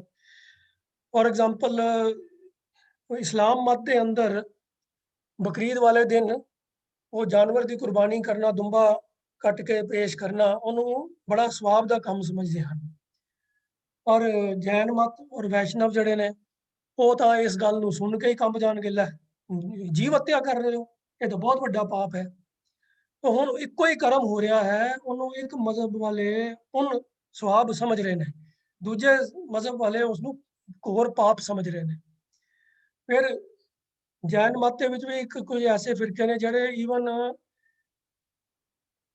ਕੀੜੇ ਮਕੌੜੇ ਕੀ ਜਿਹੜੇ ਉੱਡਣ ਵਾਲੇ ਮੱਛਰ ਨੇ ਉਹਨਾਂ ਦੀ ਵੀ ਹੱਤਿਆ ਨੂੰ ਪਾਪ ਸਮਝਦੇ ਨੇ। ਤਾਂ ਉਹਨਾਂ ਦੇ ਬਾਰੇ ਵੀ ਗੁਰੂ ਨਾਨਕ ਪਾਤਸ਼ਾਹ ਨੇ ਮਾਝ ਕੀ ਵਾਰ ਦੇ ਵਿੱਚ ਬੜੀ ਡਿਟੇਲ ਦੇ ਵਿੱਚ ਜ਼ਿਕਰ ਕੀਤਾ ਹੈ ਕਿ ਭਈ ਉਹਦੇ ਪਾਣੀ ਵੀ ਪੁੰਨ ਕੇ ਪੀਂਦੇ ਨੇ ਤੇ ਵਿਸ਼ਤਾ ਫਰੋਲਦੇ ਨੇ, ਐਸੇ ਮਤਲਬ ਅਜੀਬੋ ਗਰੀਬ ਕੰਮ ਕਰਦੇ ਨੇ ਅਖੌਤੀ ਜੀਵ ਹੱਤਿਆ ਨੂੰ ਤੋਂ ਬਚਣ ਦੀ ਖਾਤਰ। ਸੋ ਇਹ ਇਨਸਾਨ ਦੇ ਮਨ ਦੇ ਵਿੱਚ ਇਹ ਵਿਚਾਰ ਉਹਦੇ ਮਾਹੌਲ ਦੇ ਅਨੁਸਾਰ ਜੋ ਉਹਨੂੰ ਆਲਾ ਦੁਆਲਾ ਮਿਲਦਾ ਹੈ, ਜੋ ਉਹਨੂੰ ਬਚਪਨ ਤੋਂ ਪ੍ਰਭਾਵ ਮਿਲਦੇ ਨੇ, ਉਹਦੇ ਮੁਤਾਬਕ ਉਹਦੇ ਮਨ 'ਚ ਵਿਚਾਰ ਬਣ ਜਾਂਦੇ ਨੇ ਕਿ ਭਈ ਇਹ ਕੰਮ ਮਾੜੇ ਨੇ, ਇਹ ਕੰਮ ਚੰਗੇ ਨੇ। ਤਾਂ ਅਸਲੀਅਤ ਕੀ ਹੈ, ਤੱਤ ਕੀ ਹੈ, ਕਿਹੜਾ ਕੰਮ ਪਾਪ ਹੈ, ਕਿਹੜਾ ਕੰਮ ਪੁੰਨ ਹੈ। ਤਾਂ ਇੱਕ ਵਿਦਵਾਨ ਨੇ ਲਿਖਿਆ ਹੈ ਕਿ ਜਿਸ ਕਰਮ ਵਿੱਚ ਸਭ ਦਾ ਭਲਾ ਹੋਵੇ ਤੇ ਆਪਣਾ ਵੀ ਭਲਾ ਹੋਵੇ, ਆਫ ਕੋਰਸ ਸਭ ਦੇ ਵਿੱਚ ਅਸੀਂ ਵੀ ਇਨਕਲੂਡਡ ਹਾਂ, ਤਾਂ ਜਿਸ ਕਰਮ ਵਿੱਚ ਸਭ ਦਾ ਭਲਾ ਹੋਵੇ ਉਹ ਪੁੰਨ ਤੇ ਨੇਕੀ ਹੈ। ਤੇ ਜਿਸ ਕਰਮ ਤੋਂ ਲੋਕਾਂ ਦਾ ਭਲਾ ਨਹੀਂ ਹੁੰਦਾ ਤੇ ਆਪਣੇ ਆਪ ਨੂੰ ਸ਼ਰਮਿੰਦਗੀ ਹੁੰਦੀ ਹੈ, ਉਹ ਪਾਪ ਹੈ। ਇਹ ਵੀ ਕੋਈ ਕੰਪਲੀਟ ਡੈਫੀਨੇਸ਼ਨ ਨਹੀਂ ਹੈ, ਇੱਕ ਪਰ ਥੋੜੀ ਜਿਹੀ ਸੰਖੇਪ ਜਿਹੀ ਡਿਸਕ੍ਰਿਪਸ਼ਨ ਹੈ ਕਿ ਭਈ ਤੁਸੀਂ ਆਪਣੀ ਵਿਵੇਕ ਬੁੱਧੀ ਨੂੰ ਵਰਤ ਕੇ, ਆਪਣੀ ਸੋਚ ਸ਼ਕਤੀ ਨੂੰ ਵਰਤ ਕੇ ਕਿਸੇ ਵੀ ਕਰਮ ਦੇ ਬਾਰੇ ਇਹ ਨਿਰਣਾ ਕਰਨ ਦੀ ਕੋਸ਼ਿਸ਼ ਕਰੋ ਕਿ ਜੇ ਇਹ ਕੰਮ ਅਸੀਂ ਕਰਾਂਗੇ, ਇਸ ਕਰਨ ਦੇ ਨਾਲ ਇਹਦੇ ਵਿੱਚ ਸਭ ਦਾ ਭਲਾ ਹੈ ਕਿ ਨਹੀਂ ਹੈ, ਕਿ ਇਹ ਵਿਨ ਵਿਨ ਸਿਚੁਏਸ਼ਨ ਨੂੰ ਲੀਡ ਕਰੇਗਾ ਕਿ ਜਾਂ ਕਿਸੇ ਦਾ ਨੁਕਸਾਨ ਵੀ ਕਰੇਗਾ, ਕਿਸੇ ਦਾ ਬੁਰਾ ਵੀ ਕਰੇਗਾ। ਅਸੀਂ ਦੁਨੀਆ ਦੇ ਵਿੱਚ ਅਨੇਕਾਂ ਕੰਮ ਐਸੇ ਕਰਦੇ ਹਾਂ ਜਿਹਦੇ 'ਚ ਅਸੀਂ ਆਪਣਾ ਸਵਾਰਥ ਹੁੰਦਾ ਹੈ, ਆਪਣਾ ਭਲਾ ਕਰਨ ਵਾਸਤੇ ਕੰਮ ਕਰਦੇ ਹਾਂ, ਪਰ ਕਈ ਵਾਰੀ ਉਹਨਾਂ ਕੰਮਾਂ ਦੇ ਨਾਲ ਕਿਸੇ ਦੂਜੇ ਦਾ ਨੁਕਸਾਨ ਵੀ ਹੋ ਜਾਂਦਾ ਹੈ। ਤੋ ਉਸ ਵਿਦਵਾਨ ਦੇ ਅਨੁਸਾਰ ਕਿ ਜਿਸ ਕੰਮ ਨਾਲ ਸਭ ਦਾ ਭਲਾ ਹੋਵੇ ਤਾਂ ਉਹ ਪੁੰਨ ਹੈ, ਤੇ ਜਿਸ ਕਰਮ ਤੇ ਲੋਕਾਂ ਦਾ ਭਲਾ ਨਹੀਂ ਹੁੰਦਾ ਤੇ ਆਪਣੇ ਆਪ ਨੂੰ ਵੀ ਸ਼ਰਮਿੰਦਗੀ ਆਉਂਦੀ ਆ, ਬੰਦੇ ਨੂੰ ਆਪ ਹੀ ਅੰਦਰੋਂ ਜ਼ਮੀਰ ਉਹਦੀ ਕੋਸਦੀ ਹੈ ਕਿ ਵੀ ਇਹ ਕੰਮ ਕਰਨ ਲਾਇਕ ਨਹੀਂ ਹੈ। ਤੋ ਐਸੀ ਜ਼ਮੀਰ ਡਿਵੈਲਪ ਵੀ ਹੁੰਦੀ ਹੈ ਕੁਝ ਧਰਮ ਗ੍ਰੰਥਾਂ ਦੇ ਗਿਆਨ ਦੇ ਅਨੁਸਾਰ, ਜਾਂ ਜੋ ਚੰਗੇ ਆਚਰਨ ਅਸੀਂ ਜੋ ਆਪਣੇ ਆਲੇ ਦੁਆਲੇ ਤੋਂ ਸਮਝਦੇ ਹਾਂ, ਆਪਣੀ ਜੋ ਕੌਨਸ਼ੀਅਸ ਹੈ, ਜੋ ਪ੍ਰਮਾਤਮਾ ਵੱਲੋਂ ਜੋ ਸਾਡੇ ਅੰਦਰ ਜੋ ਵਲਵਲੇ ਪੈਦਾ ਹੁੰਦੇ ਹਨ, ਤੇ ਜਾਂ ਜੋ ਅਸੀਂ ਗਿਆਨ ਦੁਨੀਆ 'ਚ ਹਾਸਲ ਕਰਦੇ ਹਾਂ ਤੇ ਵਿਵੇਕ ਬੁੱਧੀ ਦੀ ਵਰਤੋਂ ਕਰਕੇ ਅਸੀਂ ਨਿਰਣਾ ਕਰਦੇ ਹਾਂ ਕਿ ਇਹ ਕੰਮ ਕਰਨ ਲਾਇਕ ਹੈ, ਇਹ ਕੰਮ ਕਰਨ ਲਾਇਕ ਨਹੀਂ ਹੈ। ਪਰ ਹਰ ਕਿਸੇ ਇਨਸਾਨ ਦੀ ਬੁੱਧੀ ਦਾ ਅਤੇ ਉਹਦੇ ਗਿਆਨ ਦਾ ਜੋ ਸਟੈਂਡਰਡ ਹੈ ਉਹ ਸੇਮ ਨਹੀਂ ਹੁੰਦਾ। ਉਹ ਇਸ ਕਰਕੇ ਉਹਦੀ ਵਰਤੋਂ ਜਿਹੜੀ ਹੈ ਉਹ ਵੱਖਰੇ ਵੱਖਰੇ ਹਾਲਾਤਾਂ 'ਚ ਵੱਖੋ ਵੱਖਰੇ ਢੰਗ ਦੀ ਹੋਏਗੀ, ਔਰ ਇੱਕੋ ਹੀ ਸਵਾਲ ਦੇ ਜਵਾਬ ਦੇ ਵਿੱਚ ਵੱਖ-ਵੱਖ ਇਨਸਾਨਾਂ ਦੇ ਵੱਖੋ ਵੱਖਰੇ ਜਵਾਬ ਆ ਸਕਦੇ ਹਨ। ਤਾਂ ਇਹ ਵੀ ਕੋਈ ਸੰਪੂਰਨ ਢੰਗ ਨਹੀਂ ਹੈ ਡਿਸਾਈਡ ਕਰਨ ਦਾ ਕਿ ਪਾਪ ਕੀ ਹੈ ਤੇ ਪੁੰਨ ਕੀ ਹੈ। ਇੱਕ ਫਕੀਰ ਨੇ ਵੀ ਇਸ ਤਰ੍ਹਾਂ ਕਿਹਾ ਹੈ ਕਿ ਜਿਸ ਕਰਮ ਦੇ ਕਰਨ ਨਾਲ ਤੁਹਾਡੀ ਆਤਮਾ ਬਲਵਾਨ ਤੇ ਉਤਸ਼ਾਹਤ ਹੋਵੇ ਉਹ ਪੁੰਨ ਤੇ ਨੇਕੀ ਹੈ, ਜਿਸ ਦੇ ਕਰਨ ਨਾਲ ਮਨ ਕਮਜ਼ੋਰ ਹੋਵੇ ਉਹ ਪਾਪ ਤੇ ਬਦੀ ਹੈ। ਉਹ ਇਹ ਵੀ ਇੱਕ ਥੋੜਾ ਜਿਹਾ ਉਸਦੇ ਬਾਰੇ ਇੱਕ ਇਸ਼ਾਰਾ ਦਿੰਦਾ ਹੈ ਕਿ ਵੀ ਕਿਹੜੇ ਕਰਮ ਪਾਪ ਨੇ, ਕਿਹੜੇ ਕਰਮ ਪੁੰਨ ਨੇ। ਪਰ ਇਹ ਡਿਸੀਜਨ ਕਿਵੇਂ ਲਿਆ ਜਾਵੇ ਕਿ ਆਤਮਾ ਬਲਵਾਨ ਹੋ ਰਹੀ ਹੈ, ਉਤਸ਼ਾਹਤ ਹੋ ਰਹੀ ਹੈ ਕਿ ਨਹੀਂ ਹੋ ਰਹੀ, ਮਨ ਕਮਜ਼ੋਰ ਹੋ ਰਿਹਾ ਹੈ ਕਿ ਨਹੀਂ ਹੋ ਰਿਹਾ। ਤਾਂ ਇਹ ਸਭ ਚੀਜ਼ਾਂ ਜਿਹੜੀਆਂ ਨੇ ਇਹ ਥੋੜੀ ਜਿਹੀਆਂ ਹਜੇ ਵੇਗ ਜਿਹੀਆਂ ਹੈਗੀਆਂ। ਹਾਲਾਂਕਿ ਸਾਡੇ ਸਮਾਜ ਦੇ ਅੰਦਰ ਤਾਂ ਜੋ ਲੋਕਾਂ ਦੇ ਵੱਖੋ ਵੱਖਰੇ ਫਿਰਕਿਆਂ 'ਚ ਵੱਖੋ ਵੱਖਰੇ ਮਜ਼ਹਬਾਂ ਦੇ ਅੰਦਰ ਜੋ ਪਾਪਾਂ ਪੁੰਨਾਂ ਦੀ ਲਿਸਟ ਬਣੀ ਹੋਈ ਹੈ, ਉਹ ਵੀ ਆਪੋ ਆਪਣੇ ਮਤ ਦੇ ਅਨੁਸਾਰ ਸਭ ਦੀ ਵੱਖੋ ਵੱਖਰੀ ਹੈ ਤੇ ਇੱਕ ਦੂਜੇ ਨਾਲ ਉਹ ਮੇਲ ਨਹੀਂ ਖਾਂਦੀ। ਗੁਰਮਤ ਦੇ ਵਿੱਚ ਪਾਪ ਪੁੰਨ ਕੀ ਹੈ? ਉਹ ਕਰਮ ਜੋ ਸਾਨੂੰ ਪ੍ਰਭੂ ਨਾਲ ਜੋੜਦਾ ਹੈ, ਉਸ ਵਿੱਚ ਲੀਨ ਕਰਦਾ ਹੈ, ਉਹ ਪੁੰਨ ਹੈ। ਤੇ ਜਿਹੜਾ ਕਰਮ ਸਾਨੂੰ ਪ੍ਰਮਾਤਮਾ ਦੇ ਨਾਲੋਂ ਤੋੜਦਾ ਹੈ, ਉਹ ਪਾਪ ਹੈ।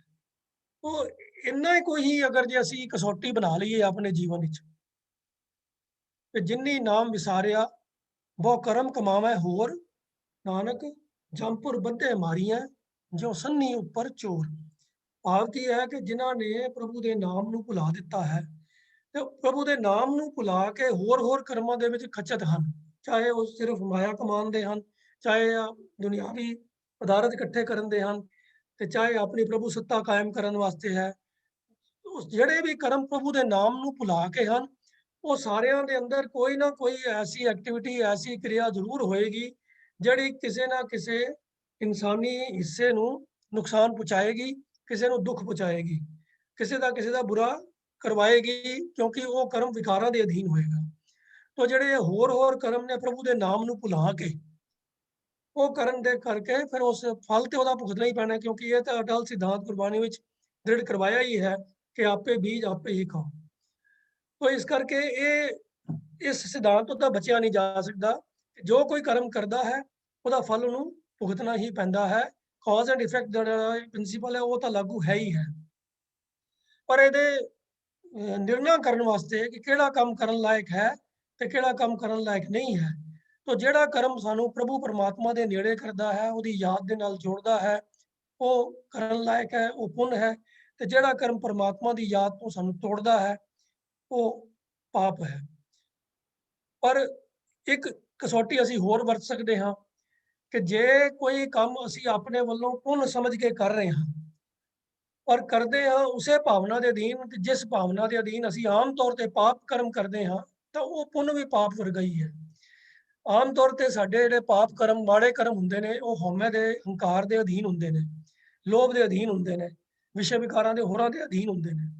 ਤੇ ਜੇ ਅਸੀਂ ਕੋਈ ਪੁੰਨ ਕਰਮ, ਭਾਵੇਂ ਜੋ ਦਾਨ ਦੇ ਰਹੇ ਹਾਂ, ਭਾਵੇਂ ਕਿਸੇ ਹੋਰ ਨੂੰ ਕੁਝ ਉਹਦੇ ਵਾਸਤੇ ਕੁਝ ਚੰਗੇ ਲਫ਼ਜ਼ ਬੋਲ ਰਹੇ ਹਾਂ, ਕਿਸੇ ਦੀ ਸਿਫਤ ਸਲਾਹ ਕਰ ਰਹੇ ਹਾਂ, ਕਿਸੇ ਇਨਸਾਨ ਦੀ ਉਹਦੀ ਵਡਿਆਈ ਕਰ ਰਹੇ ਹਾਂ, ਉਹ ਕਰਮ ਵੀ ਵਿਕਾਰਾਂ ਦੇ ਅਧੀਨ ਹੋ ਕੇ, ਹੰਕਾਰ ਦੇ ਅਧੀਨ ਹੋ ਕੇ ਜਾਂ ਲਾਲਚ ਦੇ ਅਧੀਨ ਹੋ ਕੇ ਕਰਦੇ ਹਾਂ, ਤਾਂ ਉਹ ਕੀਤੇ ਹੋਏ ਚੰਗੇ ਕਰਮ ਵੀ ਪਾਪ ਸਮਾਨ ਹੀ ਹਨ। ਇਸ ਲਈ ਬਾਣੀ 'ਚ ਪੰਕਤੀ ਆਉਂਦੀ ਹੈ, ਪਾਪ ਪੁੰਨ ਦੋਏ ਏਕ ਸਮਾਨ, ਨਿਜ ਕਰ ਪਾਰਸ ਤਜੋ ਗੁਣ ਆਨ।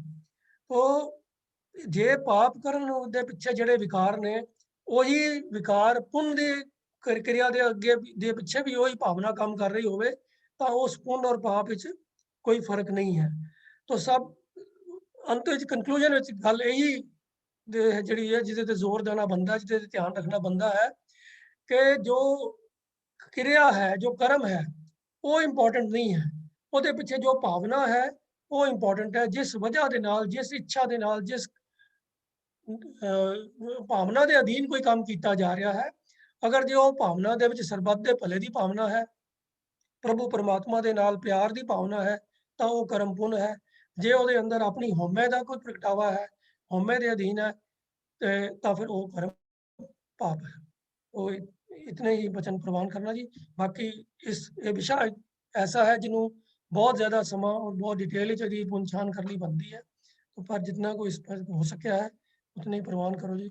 ਵਾਹਿਗੁਰੂ ਜੀ ਕਾ ਖਾਲਸਾ, ਵਾਹਿਗੁਰੂ ਜੀ ਕੀ ਫਤਿਹ। ਧੰਨਵਾਦ ਵੀਰ ਜੀ, ਆਪ ਜੀ ਨੇ, ਕਿਉਂਕਿ ਵਿਸ਼ਾ ਬੜਾ ਵਾਕਈ ਜਿਹੜਾ ਇਹ ਬੜਾ ਕੰਪਲੈਕਸ ਵੀ ਹੈ ਤੇ ਲੰਬਾ ਵੀ, ਪਰ ਤੁਸੀਂ ਸ਼ਾਰਟ ਲਫ਼ਜ਼ਾਂ ਵਿੱਚ ਸਾਨੂੰ ਦੱਸਿਆ। ਔਰ ਮੈਂ ਉਮੀਦ ਕਰਦਾ ਕਿ ਜਿਨ੍ਹਾਂ ਨੇ ਇਹ ਸਵਾਲ ਭੇਜਿਆ, ਜਸਵੀਰ ਸਿੰਘ ਜੀ ਨੇ, ਉਹਨਾਂ ਨੇ ਉਹ ਸੰਗਤ 'ਚ ਹਾਜ਼ਰ ਨੇ, ਉਹਨਾਂ ਨੇ ਵੀ ਸੁਣ ਲਿਆ, ਬਾਕੀ ਸੰਗਤ ਨੂੰ ਸੁਣਿਆ। ਤਾਂ ਗੁਰੂ ਸਾਹਿਬ ਜੀ ਨੇ, ਗੁਰੂ ਅਰਜਨ ਸਾਹਿਬ ਜੀ ਨੇ ਤਾਂ ਬੜਾ ਸੌਖੇ ਲਫ਼ਜ਼ਾਂ 'ਚ ਸਾਨੂੰ ਸਮਝਾਤਾ ਕਿ ਸਰਬ ਧਰਮ ਹੈ ਸ੍ਰੇਸ਼ਟ ਧਰਮ, ਹਰਿ ਕੋ ਨਾਮ ਜਪ ਨਿਰਮਲ ਕਰਮ। ਗੱਲ ਤੇ ਇਹ ਹੈ ਕਿ ਮੋਟੀ ਗੱਲ ਇਹ ਹੈ ਕਿ ਅਸੀਂ ਨਿਰਮਲ ਕਰਮ ਕਰਨੇ। ਜੀਵਨ ਵਧੀਆ ਉਹੀ ਹੈ ਜਿਹਦੇ 'ਚ ਕਰਮ ਨਿਰਮਲ ਹੋ। ਨਿਰਮਲ ਦਾ ਮਤਲਬ ਵੀ ਨਿਰਮਲ ਹੈ, ਚਾਹੇ ਉਹ ਮਲ ਹਉਮੈ ਦੀ ਹੋਵੇ ਜਾਂ ਠੱਗੀ ਦੀ ਹੋਵੇ ਜਾਂ ਝੂਠ ਦੀ ਹੋਵੇ, ਕੋਈ ਵੀ ਹੋ। ਤਾਂ ਸਤਿਗੁਰੂ ਕਿਰਪਾ ਕਰਨ, ਅਸੀਂ ਬਾਣੀ ਰੋਜ਼ ਪੜ੍ਹਦੇ ਹਾਂ, ਸੁਣਦੇ ਹਾਂ, ਤੇ ਉਹਦਾ ਸਾਡੇ ਮਨ ਤੇ ਅਸਰ ਹੋਵੇ, ਸਾਡੇ ਕਰਮ ਨਿਰਮਲ ਹੋਣ, ਤਾਂ ਹੀ ਸਾਡਾ ਮਨੁੱਖਾ ਜਨਮ ਸਫਲਾ ਹੋ ਸਕਦਾ, ਵਰਨਾ ਅਸੀਂ ਇਸ ਧਰਤੀ ਤੇ ਭਾਰ ਹਾਂ। ਸਤਿਗੁਰੂ ਜੀ ਕਿਰਪਾ ਕਰੋ ਕਿ ਜੋ ਬਾਣੀ ਆਪ ਜੀ ਸਾਨੂੰ ਰੋਜ਼ ਬਖਸ਼ਿਸ਼ ਕਰਦੇ ਹੋ ਉਹਦੇ ਭਾਵ ਅਨੁਸਾਰ ਅਸੀਂ ਆਪਣਾ ਜੀਵਨ ਜੀਵੀਏ ਤੇ ਆਪਣੇ ਆਪ ਸਾਡਾ ਮਨ ਜਿਹੜਾ ਹੈ ਉਹ ਨਾਨਕ ਭਗਤਾ ਸਦਾ ਵਿਗਾਸ ਸੁਣਿਆ ਦੁੱਖ ਪਾਪ ਕਾ ਨਾਸ ਅਵਸਥਾ ਸਰੀ ਬਣ ਸਕਦੀ। ਤੋ ਸਾਧ ਸੰਗਤ ਜੀ ਸਵਾਲ ਸਾਡੇ ਕੋਲ ਹੋਰ ਵੀ, ਮੈਂ ਜਿਨ੍ਹਾਂ ਦੇ ਸਵਾਲ ਰਹਿ ਗਏ ਨੇ, 2 ਸਵਾਲ ਰਹਿ ਗਏ ਨੇ, ਮੈਂ ਉਹਨਾਂ ਪਾਸੋਂ ਖਿਮਾ ਮੰਗਦਾ ਕਿਉਂਕਿ 9:28 ਹੋ ਗਏ ਤੇ ਜੇ ਅਗਲਾ ਸਵਾਲ ਲਵਾਂਗੇ ਤਾਂ ਕੰਮ ਉਹ ਫਿਰ ਲੇਟ ਹੋ ਜਾਂਦਾ ਹੈ। ਹਰ ਇੱਕ ਨੇ ਆਪੋ ਆਪਣੇ ਕੰਮਕਾਰ ਦਾ ਅਗਲਾ ਕੋਈ ਸੋਚਿਆ ਹੁੰਦਾ। ਤੋ ਇੱਥੇ ਹੀ ਅਸੀਂ ਅੱਜ ਦੇ ਇਸ ਸੈਸ਼ਨ ਦੀ ਸਮਾਪਤੀ ਕਰਦੇ ਹਾਂ। ਮੇਰੇ ਪੈਨਲ ਮੈਂਬਰਾਂ ਜਿਹੜੇ ਭੈਣ ਭਰਾ ਨੇ ਉਹਨਾਂ ਨੇ ਮਿਹਨਤ ਕਰਕੇ ਆਪਣੇ ਦੇ ਸਾਹਮਣੇ ਆਪ ਜੀ ਦੇ ਸਵਾਲਾਂ ਦਾ ਜਵਾਬ ਦਿੱਤਾ। ਫਿਰ ਵੀ ਕਈ ਤਰ੍ਹਾਂ ਦੀਆਂ ਕਮੀਆਂ ਰਹਿ ਗਈਆਂ ਨੇ, ਉਹਨਾਂ ਲਈ ਮੈਂ ਆਪ ਜੀ ਪਾਸੋਂ ਖਿਮਾ ਮੰਗਦਾ। ਔਰ ਮੈਂ ਬੇਨਤੀ ਕਰਾਂਗਾ ਕਿ ਕੁਝ ਇੱਕ ਸੱਜਣਾ ਵੱਲੋਂ ਤਾਂ ਸਵਾਲ ਆਉਂਦੇ ਨੇ ਬਾਰ-ਬਾਰ। ਮੇਰੀ ਇੱਛਾ ਹੈ ਕਿ ਸਾਰੇ ਜਿਹੜੇ ਸੰਗਤ ਦੇ ਨਾਲ ਸਾਡੇ ਹਾਜ਼ਰੀਨ ਨੇ ਉਹ ਸਾਰੇ ਸਵਾਲ ਕਰਿਆ ਕਰਨ ਤਾਂ ਜੇ ਸਵਾਲਾਂ ਦੀ ਝੜੀ ਲੱਗੀ ਰਹੇ ਤੇ ਅਸੀਂ ਉਹਦੇ 'ਚ ਖੁੱਭੇ ਰਹੀਏ। ਤਾਂ ਮੇਰੀ ਬੇਨਤੀ ਹੈ ਕਿ ਜਿਨ੍ਹਾਂ ਨੇ ਸਵਾਲ ਕਦੇ ਨਹੀਂ ਭੇਜਿਆ ਕਿਰਪਾ ਕਰਕੇ ਉਹ ਵੀ ਮਨ 'ਚ ਤੇ ਕੋਈ ਗੱਲ ਆਉਂਦੀ ਹੋਏਗੀ ਤਾਂ ਇਹ ਸਵਾਲ ਜ਼ਰੂਰ ਕਰੋ। ਤਾਂ ਜੇਕਰ ਕਿਸੇ ਸਵਾਲ 'ਚ ਕੋਈ ਆਪਣਾ ਨਾਮ ਵੀ ਨਹੀਂ ਲਿਖਣਾ ਚਾਹੁੰਦਾ ਤਾਂ ਵੀ ਕੋਈ ਇਤਰਾਜ਼ ਵਾਲੀ ਗੱਲ ਨਹੀਂ ਹੈ, ਅਸੀਂ ਨਾਮ ਨਹੀਂ ਬੋਲਣਾ, ਪਰ ਸਵਾਲ ਦਿਓ ਜ਼ਰੂਰ। ਸਿਰਫ ਸਵਾਲ ਹੀ ਨਹੀਂ, ਆਪਣੇ ਸੁਝਾਅ ਵੀ ਦਿਓ ਕਿ ਅਸੀਂ ਇਹਨਾਂ ਪ੍ਰੋਗਰਾਮਾਂ ਨੂੰ ਜਿਹੜੇ 6 ਦਿਨ ਹਫ਼ਤੇ 'ਚ ਤੁਹਾਡੇ ਨਾਲ ਸਾਂਝੇ ਕਰਦੇ ਹਾਂ ਇਹਨਾਂ ਨੂੰ ਕਿਵੇਂ ਇੰਪਰੂਵ ਕਰ ਸਕਦੇ। ਔਰ ਜਿਹੜੀਆਂ ਬੇਨਤੀਆਂ ਬਾਰ-ਬਾਰ ਅਸੀਂ ਹੋਰ ਕਰਦੇ ਰਹਿੰਦੇ ਹਾਂ ਕਿ 2 ਸਾਲਾ ਕੋਰਸ ਹੈ, ਸਿੱਖ ਫੁਲਵਾੜੀ ਸਾਡਾ ਮੈਗਜ਼ੀਨ ਹੈ, ਉਹਨਾਂ ਨੂੰ ਵੀ ਆਪਾਂ ਉਹਨਾਂ ਦੇ ਮੈਂਬਰ ਬਣਨਾ ਹੈ, ਬਾਕੀਆਂ ਨੂੰ ਬਣਾਉਣਾ ਹੈ। ਔਰ ਇਸ ਜਿਹੜਾ ਪ੍ਰੋਗਰਾਮ ਚੱਲ ਰਿਹਾ ਇਹਦੇ 'ਚ ਵੀ ਸਾਰਿਆਂ ਨੇ ਹਿੱਸਾ ਪਾਉਣਾ। ਮੈਂ ਕਈ ਵੀਰਾਂ ਭੈਣਾਂ ਨੂੰ ਈਮੇਲ ਰਾਹੀਂ ਜਾਂ WhatsApp ਰਾਹੀਂ ਵੀ ਬੇਨਤੀ ਕਰ ਚੁੱਕਾ ਕਿ ਕਿਰਪਾ ਕਰਕੇ ਜ਼ਰੂਰ ਆਪੋ ਆਪਣੇ ਵਿਚਾਰ ਲਿਆ ਕੇ ਤੁਸੀਂ ਵੀ ਕੋਈ ਵਿਸ਼ਾ ਤਿਆਰ ਕਰੋ। ਅਸੀਂ ਚਾਹੁੰਦੇ ਹਾਂ ਕਿ ਵੱਧ ਤੋਂ ਵੱਧ ਪਾਰਟਿਸਿਪੇਸ਼ਨ ਜਿਹੜੀ ਉਹ ਹੋਵੇ। ਤਾਂ ਉਮੀਦ ਹੈ ਆਪ ਇਹ ਮੇਰੀਆਂ ਬੇਨਤੀਆਂ ਜਿਹੜੀਆਂ ਨੇ ਇਹ ਪ੍ਰਵਾਨ ਕਰੋਗੇ। ਤਾਂ ਇਸ ਤੋਂ ਪਹਿਲਾਂ ਕਿ ਸਮਾਪਤੀ ਕਰਾਂ, ਮੈਂ ਵੀਰ ਗੁਰਪ੍ਰੀਤ ਸਿੰਘ ਜੀ ਜੋ ਪਰਸੋਂ ਆਏ ਸਨ ਪਰ ਉਹਨਾਂ ਦਾ ਮਾਈਕ ਸ਼ਾਇਦ ਕੰਮ ਨਹੀਂ ਸੀ ਕਰ ਰਿਹਾ, ਇਹ ਜਲੰਧਰ ਤੋਂ ਨੇ। ਮੈਂ ਆਪ ਪਰ ਥੋੜਾ ਇਹਨਾਂ ਬਾਰੇ ਦੱਸਦੇ ਹਾਂ ਕਿ ਗੁਰਮੁਖ ਵਾਹਿਗੁਰੂ ਜੀ ਕਾ ਖਾਲਸਾ ਵਾਹਿਗੁਰੂ ਜੀ ਕੀ ਫਤਿਹ।